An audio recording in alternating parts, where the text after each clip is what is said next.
नमस्कार, जय हिंद। मैं हूं लखन स्वामी और आज का वीडियो बहुत इंपॉर्टेंट होने वाला है, बहुत इंपॉर्टेंट होने वाला है, बहुत मस्त होने वाला है। बिकॉज आज हम बहुत ही खूबसूरत टॉपिक पे बात करने वाले हैं। आज हम बात करने वाले हैं नर्मदा बचाओ आंदोलन पे। ये बहुत वीडियो बड़ा होगा, मैं कह सकता हूं। देखो, मैं पहले ही बता रहा हूं, वीडियो बड़ा होगा लेकिन डिटेल्ड होगा। डिटेल्ड होगा। आज हम बात करने वाले हैं नर्मदा बचाओ आंदोलन। आंदोलन यानी मूवमेंट, इंडिया का largest environmental and human rights यानी मानव अधिकार से जुड़ा हुआ मूवमेंट। ठीक है, इसमें अच्छा, ये बड़ा तो था ही, सबसे लंबा चलने वाले एनवायरमेंटल आंदोलनों में से भी एक है। बिकॉज ऐसा कहा जाता है कि अभी प्रेजेंट मूवमेंट में भी ये खत्म नहीं हुआ है। क्यों? क्योंकि बहुत से लोग जो इसके स्टेक होल्डर थे, बहुत से लोग जो इससे जुड़े हुए थे, उनको अभी तक न्याय कहीं लोगों को नहीं मिला गया है। गवर्नमेंट कहती हो गया, लोग कहते नहीं हुआ है। तो सब कुछ जानेंगे। सबसे पहले मैं आपसे ये मूवमेंट ना, ये जो ये अगर हमें नर्मदा बचाओ आंदोलन समझना है तो उसके पहले एक क्वेश्चन का जवाब आपको पता होना चाहिए। ये कि सबसे पहले एक सवाल, क्या आपने कभी सोचा है कि जब कोई बड़ा बांध बांध यानी डैम, कोई बड़ा डैम बनता है तो वहां पहले जो पहले से रहने वाले लोग हैं उनका क्या होता है?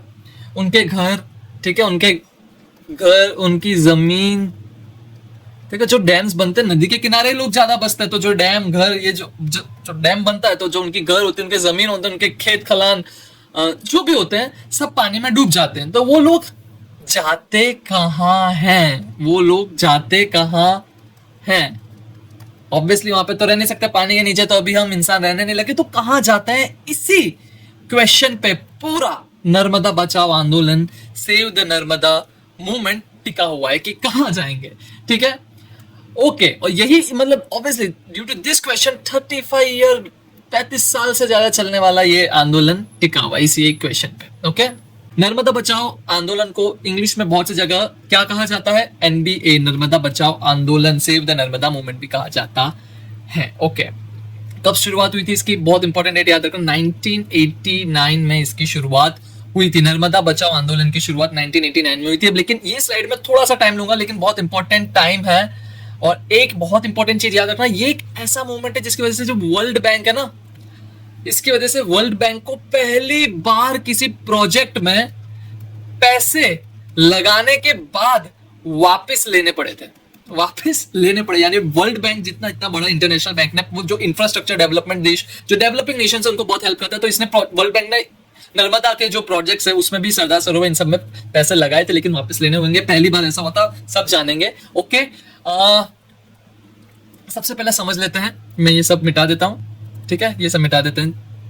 वीडियो बड़ा है मैं जानता हूँ, लेकिन बहुत इंटरेस्टिंग होगा, मजा आएगा। मुझे पढ़ाने में मजा आएगा, आपको पढ़ने में मजा आना चाहिए, ये मेरी पूरी कोशिश रहेगी। ओके, पेन लाल कर लिया? नीला ही रहने दे, लाल कर लेते हैं, लाल कर लेते हैं। चलो, ओके। तो सबसे पहला, ओके, ये एनवायरमेंटल स्टडीज, ये जो नर्मदा बचाओ आंदोलन है, इसके साथ जुड़े हुए हम पर्सपेक्टिव सब ढूंढ लेते हैं इसके साथ, मतलब उसके बारे में समझ लेते हैं, पर्सपेक्टिव के बारे में। एनवायरमेंटल स्टडीज क्या होती है? ये इंटरएक्शन है, interaction of human and there activity, human plus human activity with obviously nature, हमारे पर्यावरण के साथ ह्यूमन का इंटरैक्शन, और जो ह्यूमन एक्टिविटीज है, नेचर पे क्या फर्क पड़ता है, नेचर से हमारी एक्टिविटीज पे क्या फर्क पड़ता है, ये इंटर रिलेशन वाली एक बात हो जाती है। सो environmental studies is the study of environment and the interaction between human and the nature. हमसे नेचर को क्या फर्क पड़ता है, नेचर से हमें क्या फर्क पड़ता है, उसकी स्टडीज को एनवायरमेंटल स्टडीज बोलते हैं भाई। ठीक है, इसमें प्लांट्स के बारे में, हम लैंड के बारे में पढ़ते हैं, हम एयर के बारे में पढ़ते हैं, हम ह्यूमन एक्टिविटीज, हमें एग्रीकल्चर, इरिगेशन, इंडस्ट्रीज के बारे में पढ़ते हैं। इसमें पॉल्यूशन भी आ जाता है, इसमें क्लाइमेट आ जाता है, इसमें डिफॉरेस्टेशन है, जो हमारे जंगल खत्म होते जा रहे हैं, डिफॉरेस्टेशन। ओके, सॉरी, डिफॉरेस्टेशन की स्पेलिंग गलत लिख दी, वापस ठीक करेंगे।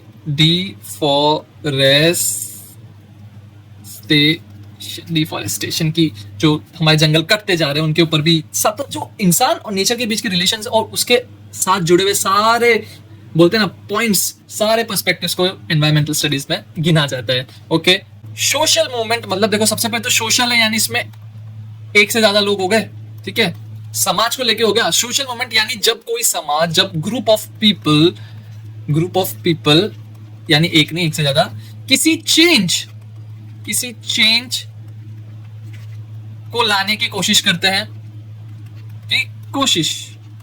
सर, जब कोई ग्रुप किसी चेंज को लाने की कोशिश करता है या फिर किसी चेंज को रेजिस्ट करता है, लाइक अब ऑब्वियसली नर्मदा बचाओ में रेजिस्ट किया गया था कि आप डेवलपमेंट तो ला रहे हो, अब इतना बड़ा डैम ये सब बना रहे हो, पर इससे हमारे घर उजड़ जाएंगे, हमारी जमीनों का क्या होगा, हमारे व्यवसाय का क्या होगा, हम कहाँ जाएंगे, तो ये रेजिस्ट था। तो कोई भी सोशल मूवमेंट यानी जब ग्रुप, जब एक साथ लोग आते हैं, इकट्ठा होते हैं किसी चेंज को लाने में या किसी चेंज को रोकने में, अच्छे रीजन से, बुरे रीजन भी हो सकते हैं, वी नेवर नो, तो उसे हम सोशल मूवमेंट कहते हैं।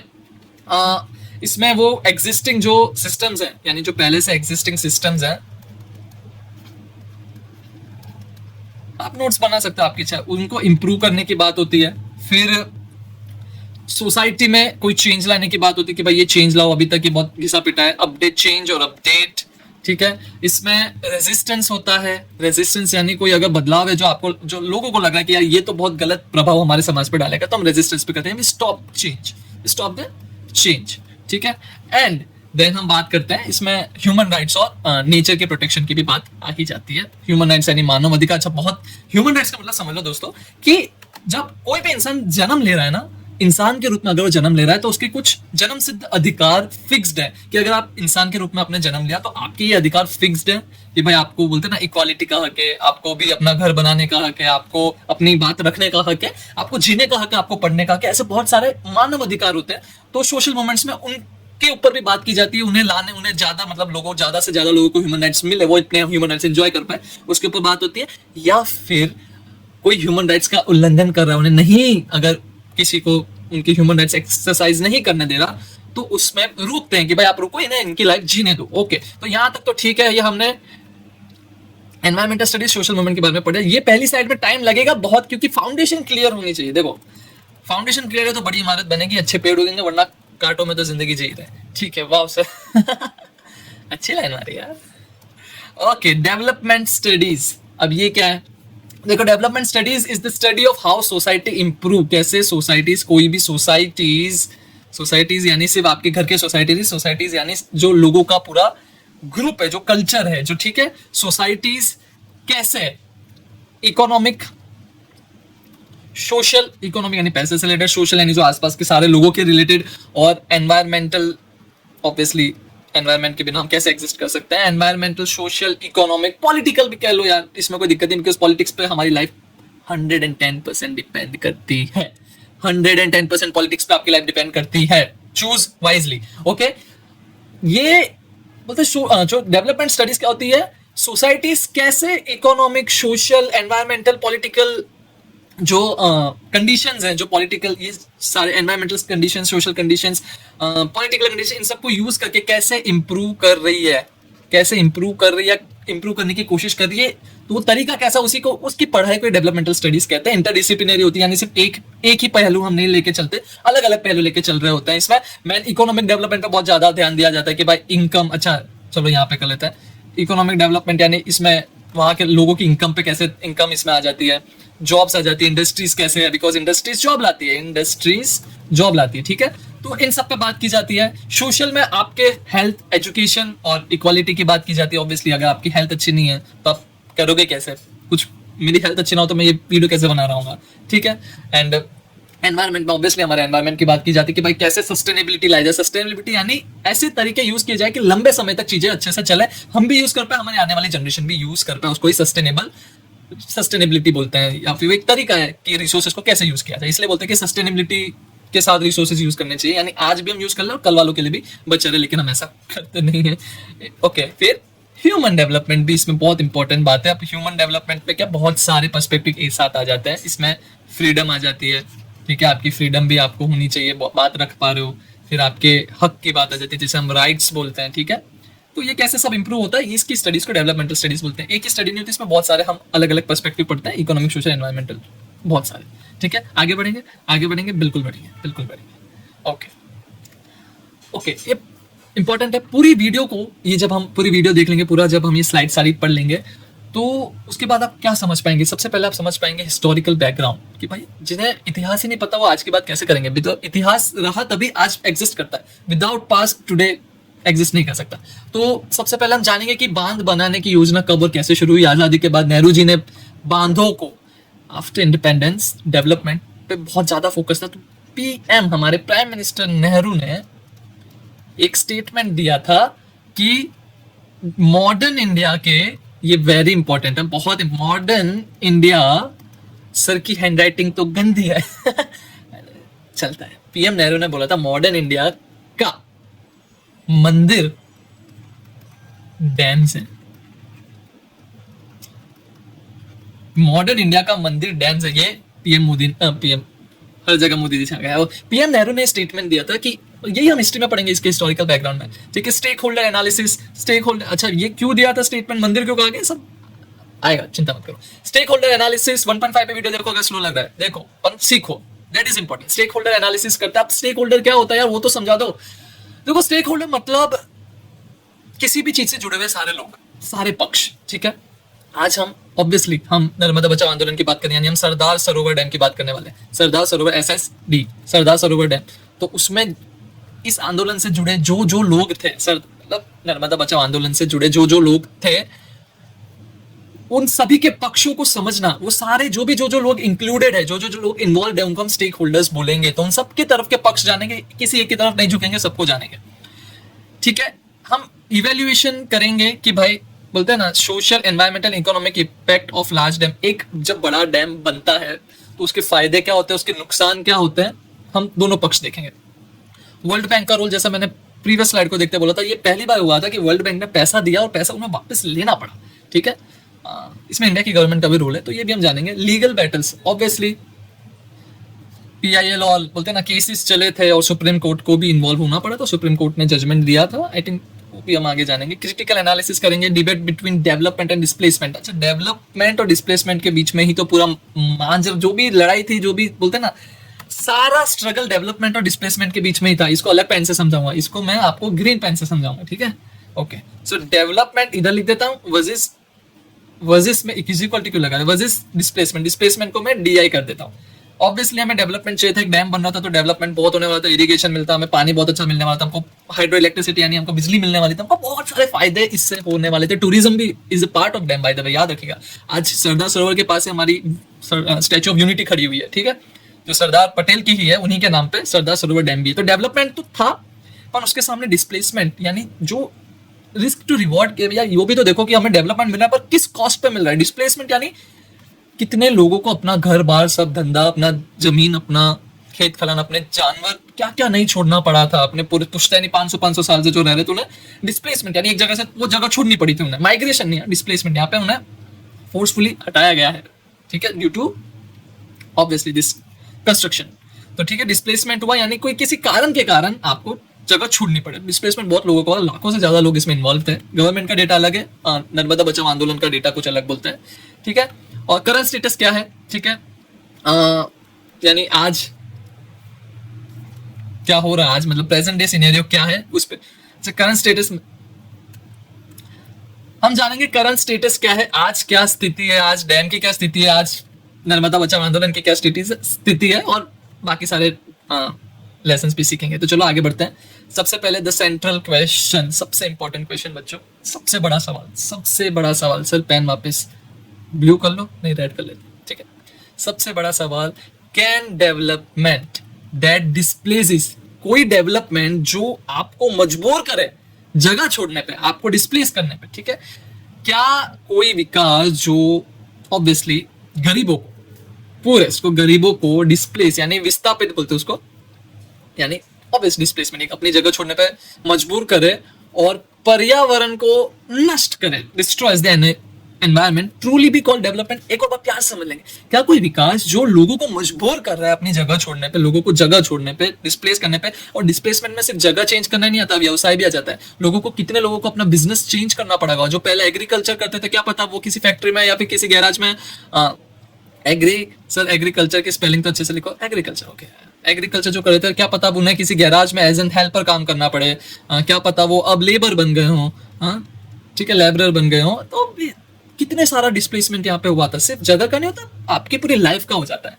तो कोई विकास जिसकी वजह से आपको या गरीबों को अपना घर बार, अपना व्यवसाय सब चेंज करना पड़े, छोड़ना पड़े, और वही डेवलपमेंट अगर किसी एनवायरनमेंट को डिस्ट्रॉय कर रहा है, तो क्या हम उसे सच में विकास कहेंगे? इसी क्वेश्चन पे पूरा नर्मदा बचाओ आंदोलन दैट इज NBA टिका हुआ है। The NBA is not just about a dam, ये सिर्फ डैम के बारे में नहीं है, it is about fundamental question of justice, democracy and sustainability. Narmada Bachao आंदोलन सिर्फ एक बांध के खिलाफ नहीं है, ये बहुत बड़े सवाल उठाता है विकास का। और ठीक है, तो अब हम पॉइंट समझते हैं कि अच्छा इसमें जस्टिस, क्योंकि ऑब्वियसली कितने लोगों को जस्टिस मिला कि नहीं मिला, आज भी बहुत से लोग हैं जिनका दावा है कि उन्हें आज तक ना जमीन मिली ना पैसे मिले। डेमोक्रेसी, ऑब्वियसली डेमोक्रेसी में चीज लोगों को पूछ के लोगों के लिए ही बनाई जाती है, वैसा यहाँ पे नहीं हुआ होगा शायद, तभी इतना बड़ा आंदोलन हुआ था। सस्टेनेबिलिटी कि रिसोर्सेज को ऐसे यूज करना या फिर तरीका ऐसा होना जिसके कारण जो भी हमारे पास है उसको हम एक्सप्लोइट ना करें। ठीक है, अगर हमारे पास कोई अच्छी नदी है, कोई अच्छी जगह है, तो हम उसे एक्सप्लोइट ना करें या लोगों को एक्सप्लोइट ना करें। उन सब पे भी ये सारे पर्सपेक्टिव है। सबसे मेन पॉइंट है, पहला पॉइंट समझ लो। 1.5 पे देख लो बच्चों, अगर आपको स्लो लग रहा है 1.5 में देखो, वीडियो तो बड़ा होगा, मैं समझाऊंगा तो पूरा है। ठीक है, पहला सबसे बड़ा क्वेश्चन है, ये सारे क्वेश्चंस बहुत इंपॉर्टेंट है। Who decide what development means? विकास का मतलब कौन तय करता है? विकास का मतलब कौन तय करता है? जस्ट सोचो बच्चों, जस्ट सोचो। अगर आपका कोई लेट्स सपोज आपका एक बहुत प्यारा घर है, सर ये तो आपने बच्चों वाली वो हमारा सबका फेवरेट घर बना दे।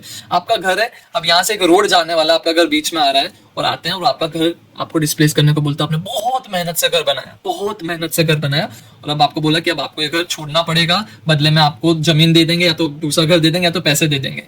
ठीक है, दैट इज गुड। ठीक है, अगर बदले में दे रहे हैं तो हम विकास चाहते हैं, बट अगर वो ऐसा बोलने के बाद घर आपको ना दे या पैसा आपको ना दे, तो यही एक बहुत बड़ा रीजन है नर्मदा बचाओ आंदोलन का, हम जानेंगे। बट आप सोचिए, अगर कोई मतलब आपका घर तोड़ के हाईवे बना दे और बोले कि यार ये तो डेवलपमेंट है, ऐसा नहीं होता। बहुत से रीजन देखने पड़ते हैं। ठीक है, ओके चलो, पहला क्वेश्चन ये था, हु डिसाइड्स डेवलपमेंट का मतलब कौन डिसाइड करता है? Who benefits and who page the price? बांध का पानी, जब डैम बनेगा तो पानी कहाँ जाएगा? कैनाल्स के थ्रू सूखे एरियाज में जाएगा। बिजली कहाँ जाएगी? शहरों में जाएगी। Reality is this. देखो जितना भी बोल लो, डैम बनेगा तो सबसे पहले प्रायोरिटी पानी शहरों में जाएगा, इन अ सिटी। इलेक्ट्रिसिटी, ठीक है, इलेक्ट्रिसिटी शहरों में जाएगी। और क्या हो गया? इंडस्ट्रीज में जाएगी। इंडस्ट्रीज भी कहाँ से रिलेटेड होती है? शहरों से ज्यादा रिलेटेड होती है। क्यों? क्योंकि उनके कंज्यूमर सिटी में रहते हैं। तो देखो सबसे ज्यादा बेनिफिट सिटी वालों को हो रहा है, लेकिन जमीन किसकी गई? Who benefits and who page the price? जमीन किसकी गई? जमीन गई वहां के आदिवासियों की। व्यवसाय गया वहां के आदिवासियों का। घर किसके डूबे? वहां के आदिवासियों के। ठीक है, लेकिन अब मैंने क्या बोला था, हम दोनों पक्ष की बात करेंगे, लेकिन गवर्नमेंट के लिए डेवलपमेंट भी इंपॉर्टेंट है। देखो यार, बिना सेक्रीफाइसेस ना एम्पायर्स नहीं बनते, अच्छे बड़े बड़े देश नहीं बना जाता था। हाँ, बिना सेक्रीफाइसेस के डेवलपमेंट नहीं आ सकता। ठीक है, okay. Rights of indigenous communities, आदिवासी समुदाय के अधिकारों की बात हुई है। जो लोग हजारों सालों से उस जगह रह रहे हैं, ठीक है, जो वहां रहते हैं, उनसे तो पूछा नहीं गया ना। मतलब ऑब्वियसली उनको ज्यादा, मतलब आई डोंट थिंक सो, मेरा भी मन ऐसा कहता है और नर्मदा बचाओ आंदोलन भी ऐसा कहता है कि आपने डिसाइड कर लिया कि डैम बनेगा, ये सब कर लिया, लेकिन इन्हें डेमोक्रेसी, आपको सबको अधिकार है अपने पॉइंट्स रखने के। ठीक है, और क्योंकि डेमोक्रेसी में लोग ही हैं जिनके लिए हम काम कर रहे हैं, लोग ही हैं जिनको पूछ के काम किया जाता है, तो उसमें इंडिजिनियस आदिवासियों की बात क्यों नहीं पूछी गई? उनसे क्यों नहीं, उनकी बात क्यों नहीं सुनी गई? That's a very big question also. इसी ये एक बहुत बड़ा रीजन भी है नर्मदा बचाओ आंदोलन में, एनवायरमेंटल सस्टेनेबिलिटी। हमें पता था इतना बड़ा डैम बन रहा है तो नुकसान हो सकता है। ठीक है, ऑब्वियसली बहुत सी चीजें डूबेंगी, पानी ऑब्वियसली कितना सारा एरिया पानी में डूबा है सरला सरोवर बनने की वजह से। बहुत से ऐसा, आई थिंक मैं बोल रहा हूँ, ऐसे स्पीशीज होंगी, बहुत से ऐसे जो बोलते हैं ना इकोसिस्टम होगा, जो अब शायद एक्सेस ना भी करता हो, पानी के नीचे रह गया ड्यू टू इतने बड़े डैम बनने की वजह से। तो ये सब था democratic participation in decision making. लोकतंत्र में फैसले जनता के लिए और जनता को पूछ के जनता के हित में लिए जाते हैं। दिस इज, यही तो डेमोक्रेसी का एसेंस है ना, सबसे इंपॉर्टेंट कि डेमोक्रेसी हम क्यों है? डेमोक्रेसी लोगों के लिए ना, लोगों की वजह से ही तो डेमोक्रेसी है। तो लोकतंत्र में फैसले जानने जनता के लिए और जनता को पूछकर होने चाहिए, लेकिन यहाँ पे नहीं हुआ ऐसा। नर्मदा बचाओ आंदोलन के स्टेक होल्डर्स जो आंदोलन कर रहे थे, जो लोग थे, नॉर्मल लोग थे, जो वहाँ के आदिवासी लोग थे, जो रिफॉर्मर्स थे, जो सोशलिस्ट थे, उनका कहना था। ये नाम बहुत इंपॉर्टेंट है, मेधा पाटकर। ठीक है, मेधा पाटकर का नाम बहुत इंपॉर्टेंट है क्योंकि नर्मदा बचाओ आंदोलन और मेधा पाटकर, ऐसा समझ लो, एक समानार्थी शब्द हो गए। इन्होंने बहुत बड़ा रोल प्ले किया था, अपनी PhD तक छोड़ दी थी। You can wake up someone who is sleeping but you can not wake up someone who is pretending to sleep. बहुत बड़ा स्टेटमेंट है कि आप जो सो रहे हैं उसको तो उठा दो कि भाई धक्का देके कि भाई उठ जा, उठ जा, लेकिन जो सोने की एक्टिंग कर रहा है उसे कैसे उठाओगे? वो तो एक्टिंग, उसको पता है क्या ये तो मेरे को उठाने की कोशिश कर रहा है, मैं क्यों उठूं? बहुत मस्त एग्जांपल देखता हूँ, हमारे प्यारे से हमारे जो भारत इंडिया है ना, उसके बाजू में एक बहुत अजीब सा देश है पाकिस्तान, ठीक है, ठीक है। अब अगर पाकिस्तान को सच में पता ना हो ना, अगर पाकिस्तान टेररिस्ट ना पालता हो, और अगर कोई बोले ना पाकिस्तान आपके वहां टेररिस्ट है, तो पाकिस्तान की आर्मी बोले क्यों टेररिस्ट है हमारे वहां, हम मारते ही ना। लेकिन पाकिस्तान की आर्मी को भी पता है कि हमारे पास है, इसलिए हम उन जब पूरा देश सब सब बोलते हैं कि अरे आपके वहां पे बेस है, लश्कर का बेस है, ये सब बेस है, आईएसआई ये सब है, नहीं नहीं क्या ये तो हमारे ऊपर बोलते ना, ये तो आलोचना कर रहे हैं, हमारे ऊपर लांछन लगा रहे हैं। सोए हुए को उठाया जा सकता है, जो सोने का नाटक करता है उसको नहीं उठाया जा सकता। पाकिस्तान सबसे बड़ा एग्जाम्पल है। चलो आगे बढ़ेंगे। सबसे पहले नर्मदा आंदोलन को समझने के लिए नर्मदा नदी को समझना पड़ेगा। Very beautiful river, my favourite by the way. मैं नर्मदा नदी के पास ही रहता हूँ। नर्मदा रिवर, अब रिवर आ गए तो पेन ब्लू कर लेंगे, ओके ठीक है ब्लू कर लेंगे, व्हाई नॉट, आपके लिए कुछ भी। द नर्मदा रिवर, जिसे रेवा भी कहा जाता है। रेवा यानी हु लीप्स, लीप्स यानी जो बहुत उछल कूद करते हुए, जो बहुत एक फ्लो के साथ, एक करंट के साथ जाती है, उसे बोलते हैं, उसी के ऊपर नाम रेवा भी पड़ा है।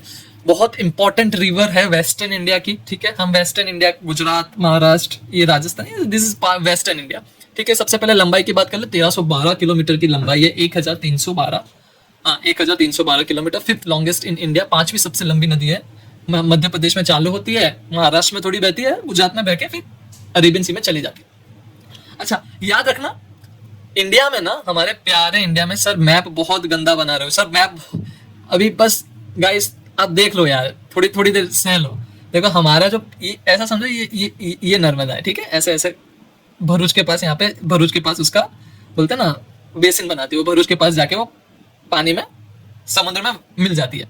तो ये है ना, महाराष्ट्र को एमएच, एमपी को, गुजरात को और राजस्थान को, चारों के लिए बहुत इंपॉर्टेंट नदी है, ओके। और याद रखो, जो ये गंगा नेपाल में कहा, गंगा है, फिर नीचे जो सारी साउथ की रिवर्स हैं, ऑल दीज रिवर्स, ये क्या है, ये वेस्ट में से ईस्ट की तरफ, वेस्ट से ईस्ट की तरफ बहती है, लेकिन हमारी नर्मदा ईस्ट टू वेस्ट में जाती है। चार नहीं, जो मेजर रिवर्स के मैं नाम बोल देता हूँ, नर्मदा, जिसको रेवा भी बोल सकता है, अगर आपके क्वेश्चन में रेवा लिख के आ गया तो रेवा इज ऑल्सो नर्मदा, ठीक है। रेवा, REVA भी लिख सकते हो आप। नर्मदा, तापी भी गुजरात में से बहती है, तापी है हमारी माही, ये भी गुजरात में से बहती है। और साबरमती भी एक मेजर रिवर है, बहुत से लोग कंसिडर नहीं करते, but it is a very important river. Sabarmati Ahmedabad को दो हिस्सों में चीर के निकलती है। ये रिवर्स वेस्ट की तरफ फ्लो करती है। बाकी रिवर्स, इंडिया की जो मेजर रिवर्स है वो ईस्ट की तरफ जाती है। बे ऑफ बंगाल में, यहाँ पे जाके बे ऑफ बंगाल में जाके मिल जाती है, इधर सब मिलेंगी। ये जो नदी है हमारी, ये अरेबियन सी में मिलती है, ओके। सर बहुत गंदी ड्राइंग करी, चलो मिटा दो, ओके मिटा देते। ओके ठीक है, ज्यादा ओके। अब ये सबसे पहले तो अमरकंटक प्लेट्यू, अमरकंटक में ये निकलती है। प्लेट्यू क्या होता है, हमेशा याद रखो, प्लेट्यू मतलब समझ लो, आप समझ लो, ठीक है। देखो प्लेट्यू मतलब एक फ्लैट एरिया, बहुत बड़ा फ्लैट एरिया, जो बाकी के एरिया से थोड़ा ऊपर उठा हो। ये भी पूरा एरिया ही है, ठीक है, ये सब पूरा एरिया है, लेकिन एक प्लेट्यू क्या है, थोड़ा ऊपर उठा होता है और ऊपर से फ्लैट होता है, ठीक है। फ्लैट मतलब वो इमारत में समझ लेना यार, फ्लैट यानी चपटा, ठीक है, उसको फ्लैट बोलते हैं, और ये प्लेट्यू होता है, ठीक है। तो अमरकंटक प्लेट्यू में, ये यानी एमपी में इसका स्टार्टिंग होती है, और गल्फ ऑफ खंबात यानी हमारे अरेबियन सी में जाके मिल जाती है। फ्लो डायरेक्शन वेस्टवर्ड है। 3 नहीं, मतलब मेजर रिवर्स में तापी, नर्मदा और माही को कहते हैं, पर आप साबरमती भी इंक्लूड कर सकते हैं, ठीक है। एमपी में सबसे ज्यादा बहती है, 1077, महाराष्ट्र में थोड़ी कम, गुजरात में 161 किलोमीटर। ये उसका बेसिन का स्क्वायर किलोमीटर में एरिया बता दिया। रेवा उसका नाम है, सेक्रेड है, बहुत माता के जैसे, इंडिया में सारी नदियों को माता जैसे पूजा जाता है। Narmada is also one of them. Narmada की परिक्रमा की जाती है, वेरी इंपॉर्टेंट पार्ट, नर्मदा की परिक्रमा की जाती है। एंशियंट टेस्ट में, पुराण सब में नर्मदा का नाम है। और आदिवासी कम्युनिटीज, देखो नदी के पास जाके ह्यूमन सिविलाइजेशंस बसी हैं, तो बहुत सी आदिवासी कम्युनिटीज इसके आसपास, नर्मदा नदी के आसपास रहती है। अच्छा मैं बता दूं, नर्मदा रिफ्ट वैली में से बहती है। अब आप बोलोगे ये रिफ्ट वैली क्या होती है, देखो कहीं पे भी जब इसके ऊपर हम समझते हैं, 2 मिनट, नेक्स्ट वाली स्लाइड में 25 समझ पाओगे। और हाँ मैं बता दूं, नर्मदा परिक्रमा ना लगभग 2600 किलोमीटर की होती है। पूरी नर्मदा नदी की परिक्रमा करता है, और 3 साल तक पैदल नदी के आसपास लोग चलते हैं, आराम करते हैं, आश्रम में रुकते हैं, ठीक है। तो कोई क्वेश्चन पूछे कि नर्मदा का उद्गम यानी कहाँ से स्टार्ट होती है, तो your answer should be Amarkantak में चालू होते हैं, अमरकंटक प्लेट्यू से। अमरकंटक कहाँ है? It is in Madhya Pradesh. Okay okay, ठीक है, चलो, वेरी इंपॉर्टेंट पार्ट, ठीक है। नर्मदा रिवर की ज्योग्राफी समझ लेते हैं। Flow through the rift valley between Vindhya and Satpura. देखो, जब लेट सपोज ये भी धरती का पार्ट है और ये भी धरती का पार्ट है, अब क्या हुआ, ये पुल हुई, ये दोनों खींची खींची खींची खींची, नीचे की प्लेट छिली और ये खींची, और खींचने की वजह से क्या हुआ, ये कुछ ऐसी हो गई। बीच में जो एरिया ढस गया, जो बीच में जो एरिया ढस गया, ठीक है, ये इधर दोनों किसी, जो बीच में जो एरिया ढस गया, तो इसी को हम क्या बोलते हैं, ये जो एरिया बना इसको हम रिफ्ट वैली बोलते हैं। इसको हम क्या बोलते हैं? रिफ्ट वैली बोलते हैं। इसके बीच में से जो पुल अपार्ट होने से जो एरिया बना, जो एरिया ढसा, उसको हम रिफ्ट वैली बोलते हैं। और इसी रिफ्ट वैली में हमारी प्यारी नर्मदा बहती है। तो चट्टानों को चीरते हुए जाती है हमारी नर्मदा। इट्स वेरी, बहुत फास्ट फ्लो होता है, बहुत प्यारा फ्लो है, बोलता है ना, it's a very beautiful river. अगर आप जिंदगी में कभी टाइम मिला तो नर्मदा को जरूर देखना। One of the most fertile reason of central India. इस नदी की वजह से मध्य प्रदेश की जमीन को बहुत उपजाऊ कर रखा है नर्मदा ने। गुजरात को बहुत अच्छा उपजाऊ कर रखा है, महाराष्ट्र को पानी दे रही है। वेरी इंपॉर्टेंट रिवर है ये, it's a very important river, ठीक है। नर्मदा घाटी मध्य भारत की सबसे उपजाऊ जगहों में से एक है, ठीक है। और यहाँ पे डेसिडियस फॉरेस्ट भी पाए जाते हैं। डेसिडियस फॉरेस्ट क्या होते हैं? ऐसे जंगल जो साल के किसी एक टाइम में अपने पत्ते झाड़ देते हैं। ऐसा क्यों करते हैं? पानी बचाने के लिए, ठीक है। डेसिडियस फॉरेस्ट यानी ऐसे जंगल जो साल में किसी एक टाइम पे अपने पत्ते झाड़ देते हैं और फिर नए पत्तों का वेट करते हैं। वो ऐसा इसलिए करते हैं ताकि जब तक वो पत्ते झाड़ने के बाद उनको टाइम मिल जाता है पानी बचाने का अपने लिए, ठीक है। ओके, हाँ, और हाँ, एक्वाटिक इसका बहुत इंपॉर्टेंट बोलते हैं ना, इसकी वाइल्ड लाइफ है, इसके खुद के एक्वाटिक इकोसिस्टम में मछलियां रहती है इसके अंदर बहुत सारे अलग अलग प्लांट्स है, वाटर प्लांट्स है, बहुत, ये घर है, इसके आसपास बहुत भील भिलाला और तड़वी ये आदिवासी कम्युनिटीज बसती है। बहुत इंपॉर्टेंट मैप है, एक तो प्यासे समझेंगे। अमरकंटक में ओरिजिन होती है। अमरकंटक प्लेट्यू भी कई जगह कहते हैं। प्लेट्यू जो मतलब एक फ्लैट जमीन जो थोड़ी सी आसपास की जमीन से ऊंची उठी हो। अमरकंटक से चालू होती है, जबलपुर के मार्बल रॉक्स में से निकलती है, ठीक है, संगमरमर के पत्थर में से चीरते हुए निकलती है। उसके बाद, अच्छा मैं बता दूं, उसके बाद ये ओमकारेश्वर भी नर्मदा नदी के किनारे, वन ऑफ द ज्योतिर्लिंग, ठीक है, वन ऑफ द ज्योतिर्लिंग, 12 ज्योतिर्लिंग में से एक ओमकारेश्वर इसी नदी के किनारे आया हुआ है, ठीक है, ठीक है, ओके। और उसके बाद भरूच में क्या है? एस्टुअरी, यानी एस्टुअरी उसको कहते हैं, एस्टुअरी उस जगह जहाँ पे एक नदी समुद्र से मिलती है, जो जहाँ पे मिलके ये जो पानी जहाँ मिक्स होता है उसको एस्टुअरी बोलते हैं। और जो हमारा सबसे बड़ा डैम सरदार सरोवर डैम इस नदी पे है वो केवड़िया में। केवड़िया कहाँ है? नर्मदा डिस्ट्रिक्ट में। नर्मदा डिस्ट्रिक्ट का है? गुजरात में, ठीक है। नर्मदा के बारे में इतना तुमने समझ लिया, वेरी गुड, बहुत अच्छा समझते हो आप लोग। ओके, अब आते हैं सबसे मेन टॉपिक पे, नर्मदा घाटी विकास परियोजना। नर्मदा घाटी विकास परियोजना, ठीक है, इंग्लिश में नर्मदा वैली डेवलपमेंट प्रोजेक्ट बोलते हैं इसको। अगर हमको हिंदी में लिखना हो तो हम कैसे लिखेंगे? नर्मदा, सर ऊपर मत लगा, नर्मदा, मेरी इंग्लिश थोड़ी सी गई है, सॉरी हिंदी, नर्मदा घाटी विकास फिर परियोजना। ये सिर्फ सरदार सरोवर इसमें नहीं आता, सरदार सरोवर इसका पार्ट है, ठीक है।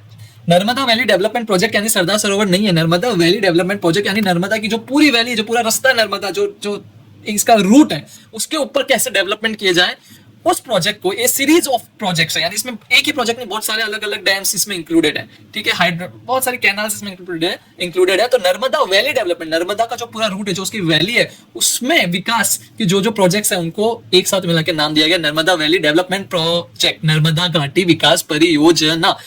अब याद रखो, one of the largest river development scheme in the world है भाई। सोचो, एक नदी पर लगभग 3165 से ज्यादा बांध, एक नदी पे इतने सारे बांध, ये कितना बड़ा है समझो। देखो, हमने अभी ऊपर क्या पढ़ा था, ऊपर देखो कितनी लंबी है, 1312 किलोमीटर लंबी है, ठीक है, 1312 किलोमीटर लंबी है। सर लाल पेन करोगे? कर दूंगा, तुम्हारे लिए कर रहा हूँ, ठीक है। 1312 किलोमीटर लंबी है, और इस 1312 किलोमीटर के जो सफर में ना, इस नदी पे नई 3165 से ज्यादा छोटे मोटे डैम्स बना दिए हैं।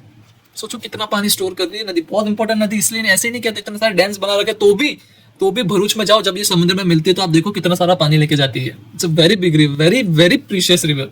मतलब बोलते हैं ना, गुजरात, मध्य प्रदेश, गुजरात में तो बहुत फायदा उठाया है।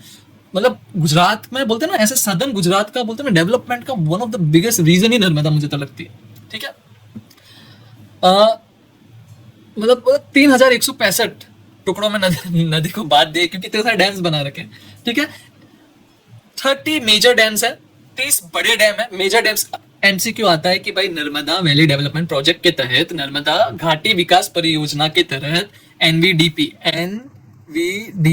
Narmada valley development project, Narmada valley development project यानी नर्मदा वैली को घाटी बोलेंगे, डेवलपमेंट को विकास बोलेंगे, प्रोजेक्ट को परियोजना बोलेंगे। इसके तहत कितने मेजर डैम्स बने? आंसर होना चाहिए 30 मेजर डैम्स हैं, 135 मीडियम डैम्स है, ना ज्यादा बड़े ना एकदम छोटे।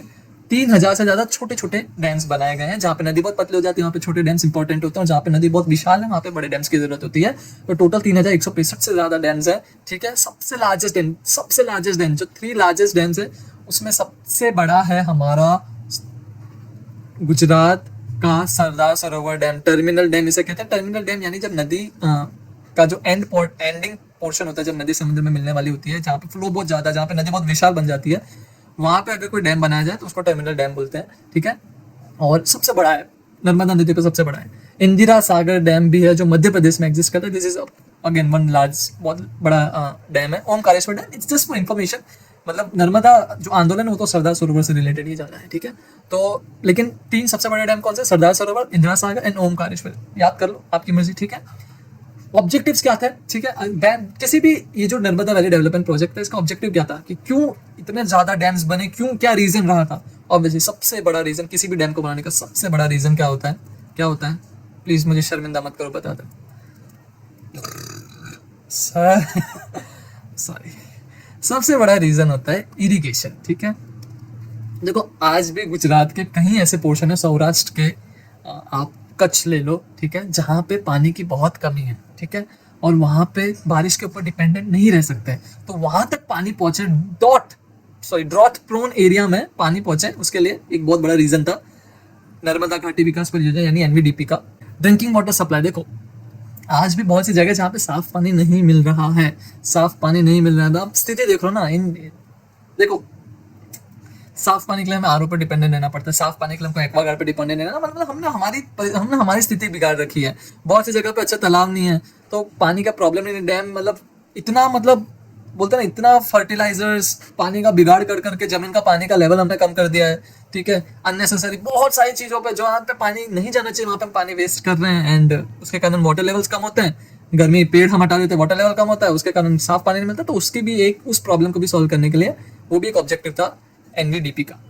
हाइड्रो इलेक्ट्रिक पावर, इतने सारे डैम्स होंगे, डैम्स बिजली बनाएंगे तो ऑब्वियसली इंडस्ट्रीज को जाएगी, शहरों को जाएगी, बिजली 24 आवर्स बिजली मिल सकेगी। फ्लड कंट्रोल, देखो फ्लड कंट्रोल एक डैम कैसे करता है, बहुत बहुत खूबसूरत तरीके से करता है। देखो डैम है ना, पानी रोकता है, ठीक है, ठीक है। अब याद रखो, हर डैम हर टाइम पे 100% फुल नहीं होता है, धीरे धीरे उसका थोड़ा पानी छोड़ते रहते हैं ताकि डैम के ऊपर ज्यादा लोड ना आए, ठीक है। पर उसको डैम को बनाया जरूर जाता है कि हाँ वो लोड झेल सके। तो जब अत्यधिक बहुत ज्यादा बारिश हो जाती है तो जो एक्स्ट्रा पावर, एक्स्ट्रा वाटर आता है, वो एक्स्ट्रा फोर्स लेके आता है, वो ये स्लो कर देता है, डिले कर देता है, ठीक है, डिले कर देता है, धीरे धीरे छोड़ता है। तो एक्चुअली आगे फिर क्या है, प्रॉब्लम नहीं आती। यानी ऐसा समझो, ये कैप्टन अमेरिका की शील्ड का काम करता है कि कोई बहुत जोर से इंपैक्ट है उसको इसने कंट्रोल कर लिया, ठीक है। तो ये भी बहुत बड़ा इंपॉर्टेंट ये एस्पेक्ट है, ठीक है। अब बात करेंगे सबसे इंपॉर्टेंट, हमारे प्यारे सरदार सरोवर एसएसडी सरदार सरोवर डैम किसके नाम के ऊपर है? सरदार वल्लभ भाई पटेल, सरदार वल्लभ भाई पटेल के नाम के ऊपर है। Iron man of India, one of the very influential personality of India, और I think we should Indians को बहुत सच में खुश नसीब महसूस करना चाहिए कि ऐसे इंसान हमारे धरती पे पैदा हुआ है। बहुत से 500 से ज्यादा छोटे छोटे स्टेट्स को, छोटे छोटे राज्यों को इन्होंने मिला के अखंड भारत बनाया था। बहुत बड़ी उपलब्धि देके गए थे हमको, ठीक है। सरदार सरोवर सेंटर पे इसी के कारण तो नर्मदा आंदोलन हुआ है, ठीक है। लोकेशन कहाँ है? केवड़िया में। केवड़िया का है नर्मदा डिस्ट्रिक्ट में, नर्मदा डिस्ट्रिक्ट का है गुजरात में, ठीक है। कौन सी नदी? ऑब्वियसली नर्मदा के ऊपर ही बना है। टाइप का concrete gravity dam. Concrete gravity dam क्या? ऐसा बांध जो अपने भारी वजन की वजह से, अपने वजन, जिसको ग्रेविटी यहाँ पे अपने भारी वजन की वजह से दबाव को रोकता है। यानी ये डैम ऐसे होते हैं। ऐसा सरदार सरोवर डैम ऐसा नहीं है, ऐसा नहीं कि ये है और यहाँ पे गेट है और यहाँ से पानी गिरता है, नहीं। सरदार सरोवर डैम ये ऐसे डैम्स होते हैं, ऐसे यहाँ पीछे बहुत ज्यादा कंक्रीट यूज किया गया होता है, तभी तो वेट बना है ना, तभी इनका खुद का वजन इतना होता है, इतना इनके अंदर बोलते हैं स्टील एंड क्या बोलते हैं, सीमेंट, ये सब इतना यूज किया गया होता है कि इसका खुद का वजन इतना होता है, तभी तो इतना ज्यादा फ्लो को ये रोक पाता है इधर से। तो इसे कंक्रीट ग्रेविटी डैम बोलते हैं। ये एमसीक्यू में आ सकता है कि which type of dam is Sardar Sarovar dam, तो आपका आंसर होना चाहिए it is concrete gravity dam. ये ग्रेविटी डैम है, अपने ग्रेविटी डैम यानी जो अपने खुद के वजन से फ्लो को रोकता है, ठीक है, दबाव बनाता है, फ्लो को रोकता है। 163 मीटर इसकी हाइट है। अब 163 मीटर इसकी हाइट है। जब स्टार्टिंग प्रपोजल आया था तब इतनी नहीं थी, तब बहुत कम थी। लंबाई 1210 यानी समझ लो 1.2 किलोमीटर लंबा है। बहुत लंबा डैम है, बहुत लंबा डैम है, 1 किलोमीटर लंबा डैम है। समझ लो आप कितना सारा पानी रोकता है। ग्रॉस स्टोरेज 951 क्यूबिक किलोमीटर, ये बहुत इंपॉर्टेंट है। ये इसमें बहुत मजा आपको आएगा। एक बहुत अच्छा एग्जांपल आपको देता हूँ। जो इसका ग्रॉस स्टोरेज है, ग्रॉस स्टोरेज यानी ये अधिकतम कितना ज्यादा कितना स्टोरेज ये मतलब पानी रोक सकता है, ठीक है। इसका स्टोरेज कितना है, लाइव स्टोरेज है जो एक्चुअल में ये रोकता है। ग्रॉस स्टोरेज कितना रोक सकता है, तो आपको पता है अगर ये जो 9.51 क्यूबिक किलोमीटर है ना, इसको आप अगर लीटर्स में कन्वर्ट करोगे कि कितना लीटर पानी रोक सकता है, ठीक है, तो पता है ये लगभग हो जाता है 15.85 करोड़ BTPN वैगन्स। अब आप बोलेंगे सर BTPN वैगन्स क्या होता है? अरे तुमने रेलवे तो देखा, इंडिया का रेलवे सबका फेवरेट है। रेलवे में पता हो हरे कलर का डिब्बा आता है जिसमें पेट्रोल और ईंधन जाता है। हाँ बस ऐसा होता है, इधर दो टायर इधर दो टायर, वो हरे कलर का होता है जिसमें पेट्रोल लिखा होता है, वो पूरा काला काला सा हो गया होता है, उसको BTPN वैगन बोलते हैं। सरदार सरोवर के पास इतनी क्षमता है कि वो इतना पानी रोक सकता है जिसमें आप 15.85 यानी 15 करोड़ 85 लाख BTPN वैगन्स भर सकते हो पानी से। इतना पानी रोकने की क्षमता है इसमें, इतना पानी। ये मैंने ऑब्वियसली मतलब फनी कैलकुलेशन किया था, फैक्ट चेक कर लेना, अगर सही है तो मुझे भी बताना, ठीक है। और किसके नाम के ऊपर रखा गया? सरदार वल्लभ भाई पटेल के नाम के ऊपर रखा गया। Then it should be curious यार, इंटरेस्टिंग रहना चाहिए। बाद में हम चेक कर देते हैं। यू कैन गलतियां करने से मत डरो। सरदार वल्लभ भाई पटेल इंडिया के first deputy PM, iron man of India. अगर ये डेप्यूटी PM थे तो PM कौन हुए? नेहरू, ठीक है। और लाइक अभी गुजरात के डेप्यूटी PM हर्ष संघवी है और PM इज कौन? भूपेंद्र पटेल, ओके, ठीक है। चलो 30 रेडियल गेट्स हैं इसके, ओके। अब बहुत इंपॉर्टेंट बात मैं आपको बता दूं, इसकी नींव कब रखी गई, फाउंडेशन कब हुआ? फाउंडेशन स्टोन रखा गया 5 अप्रैल, अभी आएगी डेट, अप्रैल 5 को 1961 में। 1961 में PM नेहरू ने इसकी नींव रखी थी। और इसका इनॉग्रेशन, ये इनॉग्रेट मतलब इसका उद्घाटन कब हुआ? तो सितंबर 17 2017 में। वैसे सितंबर 17 is also birthday of our PM Narendra Modi. तो 17 सितंबर 2017 में उद्घाटन हुआ और 1961 अप्रैल में कितना टाइम लग गया? 56 साल, 56 ईयर्स लगे हैं गाइस, 56 ईयर्स मतलब फाउंडेशन स्टोन रखने से कंप्लीशन यानी इनॉग्रेशन तक 56 ईयर लगे। It's a very long time. क्यों? नर्मदा आंदोलन उसका एक पार्ट है। ओके, देखो डिटेल वीडियो है, मजा आएगी, समझो, प्यार से समझो। ये सब पर्सपेक्टिव समझना इंपॉर्टेंट है। सरकार ने क्या वादे किए थे, व्हाट गवर्नमेंट प्रॉमिस, ठीक है। कि सबसे पहले तो इरिगेशन में बहुत मदद करेगा, ठीक है, सरदार सरोवर डैम। ठीक है कि इस बांध के, सरदार सरोवर डैम के क्या फायदे बताए थे सरकार ने। ये बहुत बड़े वादे थे, बाद में हम देखेंगे कितने पूरे भी हुए। इन्होंने बोला था कि 1.8 मिलियन हेक्टर्स, इतने ज्यादा एरिया को ये इरिगेशन प्रोवाइड कर देंगे। गुजरात राजस्थान तक को ये बोलते हैं ना बेनिफिशियल स्टेट्स में इंक्लूड कर देंगे कि भाई इसके इरिगेशन से गुजरात राजस्थान तक पानी जाएगा। By the way 1 point is very important कि हाँ, गुजरात ने एक बहुत प्यारी नर्मदा कैनाल बना रखी है, नर्मदा कैनाल, ठीक है। It's a very long canal and it definitely provides water to very drought point, बहुत सूखे जगह पे भी पानी प्रोवाइड। बहुत बड़ी कैनाल है, आपको देख के लगेगा कि इट्स अ रिवर, ठीक है, देख के लगेगा कि आपको नदी। It's a very big canal जो बहुत से लोगों को बहुत सी जगह पानी पहुंचाती है। ड्रॉथ प्रोन कच्छ तक पानी पहुंचाती है, सौराष्ट्र में पानी पहुंचाती है, नॉर्थ गुजरात में पानी पहुंचाती है। इन्होंने प्रॉमिस किया था ड्रिंकिंग वाटर। 9633 गांव में इन्होंने बोला था कि पीने का पानी मिलेगा। 173 टाउन्स या कस्बे जो थे पाइपलाइन नेटवर्क से कनेक्ट हो जाएंगे। ये इनके बाद आता है। हाइड्रो इलेक्ट्रिसिटी पावर की इन्होंने बात की थी कि भाई बिजली बनेगी टोटल 1450 मेगावाट की, इसमें RBPH। वैसे ये सब बहुत टेक्निकल टर्म्स है, हमें इतना पढ़ने की जरूरत नहीं है, लेकिन हम बता देते हैं। RBPH यानी river bed power house, river bed power house, और यानी जो रिवर की वजह से रिवर के फ्लो पे जो बन रहा है। और CHPH यानी canal head power house, CHPH canal head power house. तो ये दोनों डिविजन्स से एक से 1200 मेगावाट, एक से 2500 मेगावाट और टोटल 1450 मेगावाट बिजली बनने वाली थी। अब आप मुझे कमेंट में बताना इतने मेगावाट से आप कितने बल्ब जला सकते हो। बहुत ज्यादा होती है बिजली। पावर शेयरिंग में गुजरात एमपी महाराष्ट्र की बात हुई थी और फ्लड कंट्रोल किया था कि भाई जैसे बोलता है नर्मदा, जैसे मैंने बताया रेवा बोलते हैं, बहुत स्ट्रॉन्ग करंट है उसका, बहुत स्पीड में आती है और बहुत ज्यादा पानी लेकर आती है। तो फ्लड ना, जब बारिश के कारण जब उसमें और एक्स्ट्रा पानी आएगा तो उससे बचा सके, उस जो फ्लड का पानी उसको रोक के बाद में यूटिलाइज भी कर सके, उस सब के लिए डाउन स्ट्रीम एरिया यानी जो नीचे वाले एरियाज है, जब ऑब्वियसली नदी जब चालू होती है तो एक ऊपर वाले लेवल पे चालू होती है, फिर बहती बहती बहती बहती बहती बहती बहती जब समुद्र से मिलती है तो एक लोअर एलिवेशन पे आ जाती है। यहाँ से लेके यहाँ नीचे वाला जो पार्ट है इसको ये एलिवेशन है। एलिवेशन यानी उसकी कितना एलिवेटेड, कितना ऊंचा है। तो ऊपर से चालू होता है, नीचे नीचे आती है, नीचे यहाँ गुजरात में, यहाँ पे मध्य प्रदेश में, यहाँ भरूच में वो जाके समुद्र से मिलती है। तो जो नीचे यहाँ पे जो आसपास जो भी सारे टाउन्स हैं, जो भी सारे गांव बसे हुए हैं, ऑब्वियसली ऊपर का पानी जब स्पीड में आएगा नीचे और बाहर का पानी उसमें ऐड हो जाएगा तो नीचे वाले गांवों को ज्यादा तकलीफ होती है। तो उसको भी प्रोटेक्शन के लिए ये डैम बनाने की ये गवर्नमेंट ने वादे किए थे। और उसकी कीमत क्या थी? उसकी कीमत थी डिस्प्लेसमेंट। इस पर सारी बातें हो रही है, ठीक है बच्चों। अब आता है ये थोड़ा दुखद हिस्सा भी बोल दो, बिकॉज ऐसा कहा जाता है कि आज भी कई फैमिलीज को न्याय नहीं मिला है। जिन लोगों के घर, गांव, खेत, जंगल, बांध की वजह से डूब गए, ये उनकी कहानी है, द कॉस्ट डिस्प्लेसमेंट, ठीक है। इसको विस्थापन भी बोलते हैं हिंदी में, ठीक है। इसका मतलब होता है अपनी जगह से उजड़ना, हटाया जाना, अंग्रेजी में इसे डिस्प्लेसमेंट कहते हैं, ठीक है। ऑब्वियसली आदिवासी लोगों के मन में नहीं आया होगा कि चलो हम डैम बना देते, इट्स गवर्नमेंट का प्लान होता है डेवलपमेंट के अंदर, और गवर्नमेंट ने ये प्लान रखा, प्रपोज किया, और आदिवासियों तक ये बातें थ्रू गवर्नमेंट के ही जो बोलते हैं ना, एक गवर्नमेंट है, उनके हायर अथॉरिटीज से लोअर अथॉरिटीज तक ये बात गई, लोअर अथॉरिटीज से फिर आदिवासी तक ये बात गई, ठीक है। डिसीजन यहाँ ऊपर बनते हैं, ठीक है, और यहाँ पे सबसे बड़ा चेंज आता है, ठीक है। गवर्नमेंट ने क्या कहा था और एक्चुअली में हुआ क्या? गवर्नमेंट और एनबीए, इंडिपेंडेंस, जो नर्मदा बचाओ आंदोलन है, और इंडिपेंडेंट एस्टिमेट्स क्या कहता है और गवर्नमेंट क्या कहती है। गवर्नमेंट का ऐसा कहना था कि हाँ भाई जो हम डैम बना रहे हैं ना, उससे 40,000 फैमिलीज हम भी मानते हैं कि अफेक्ट होगी, पर नर्मदा बचाओ आंदोलन कहता है कि यार हकीकत तो 85,000 से 1 लाख से ज्यादा फैमिलीज अफेक्ट हो रही है। गवर्नमेंट क्यों सिर्फ आधे से आधा बोल रही है? और ये तो फैमिलीज, अफेक्टेड पर्सन कितना होंगे? गवर्नमेंट बोलती है 40,000 फैमिलीज हैं, तो ऐसा समझो ना हर फैमिली में मतलब 5 लोग हो गए, तो फिर आप ऐसा समझो 2 लाख लोग अफेक्ट हो जाएंगे।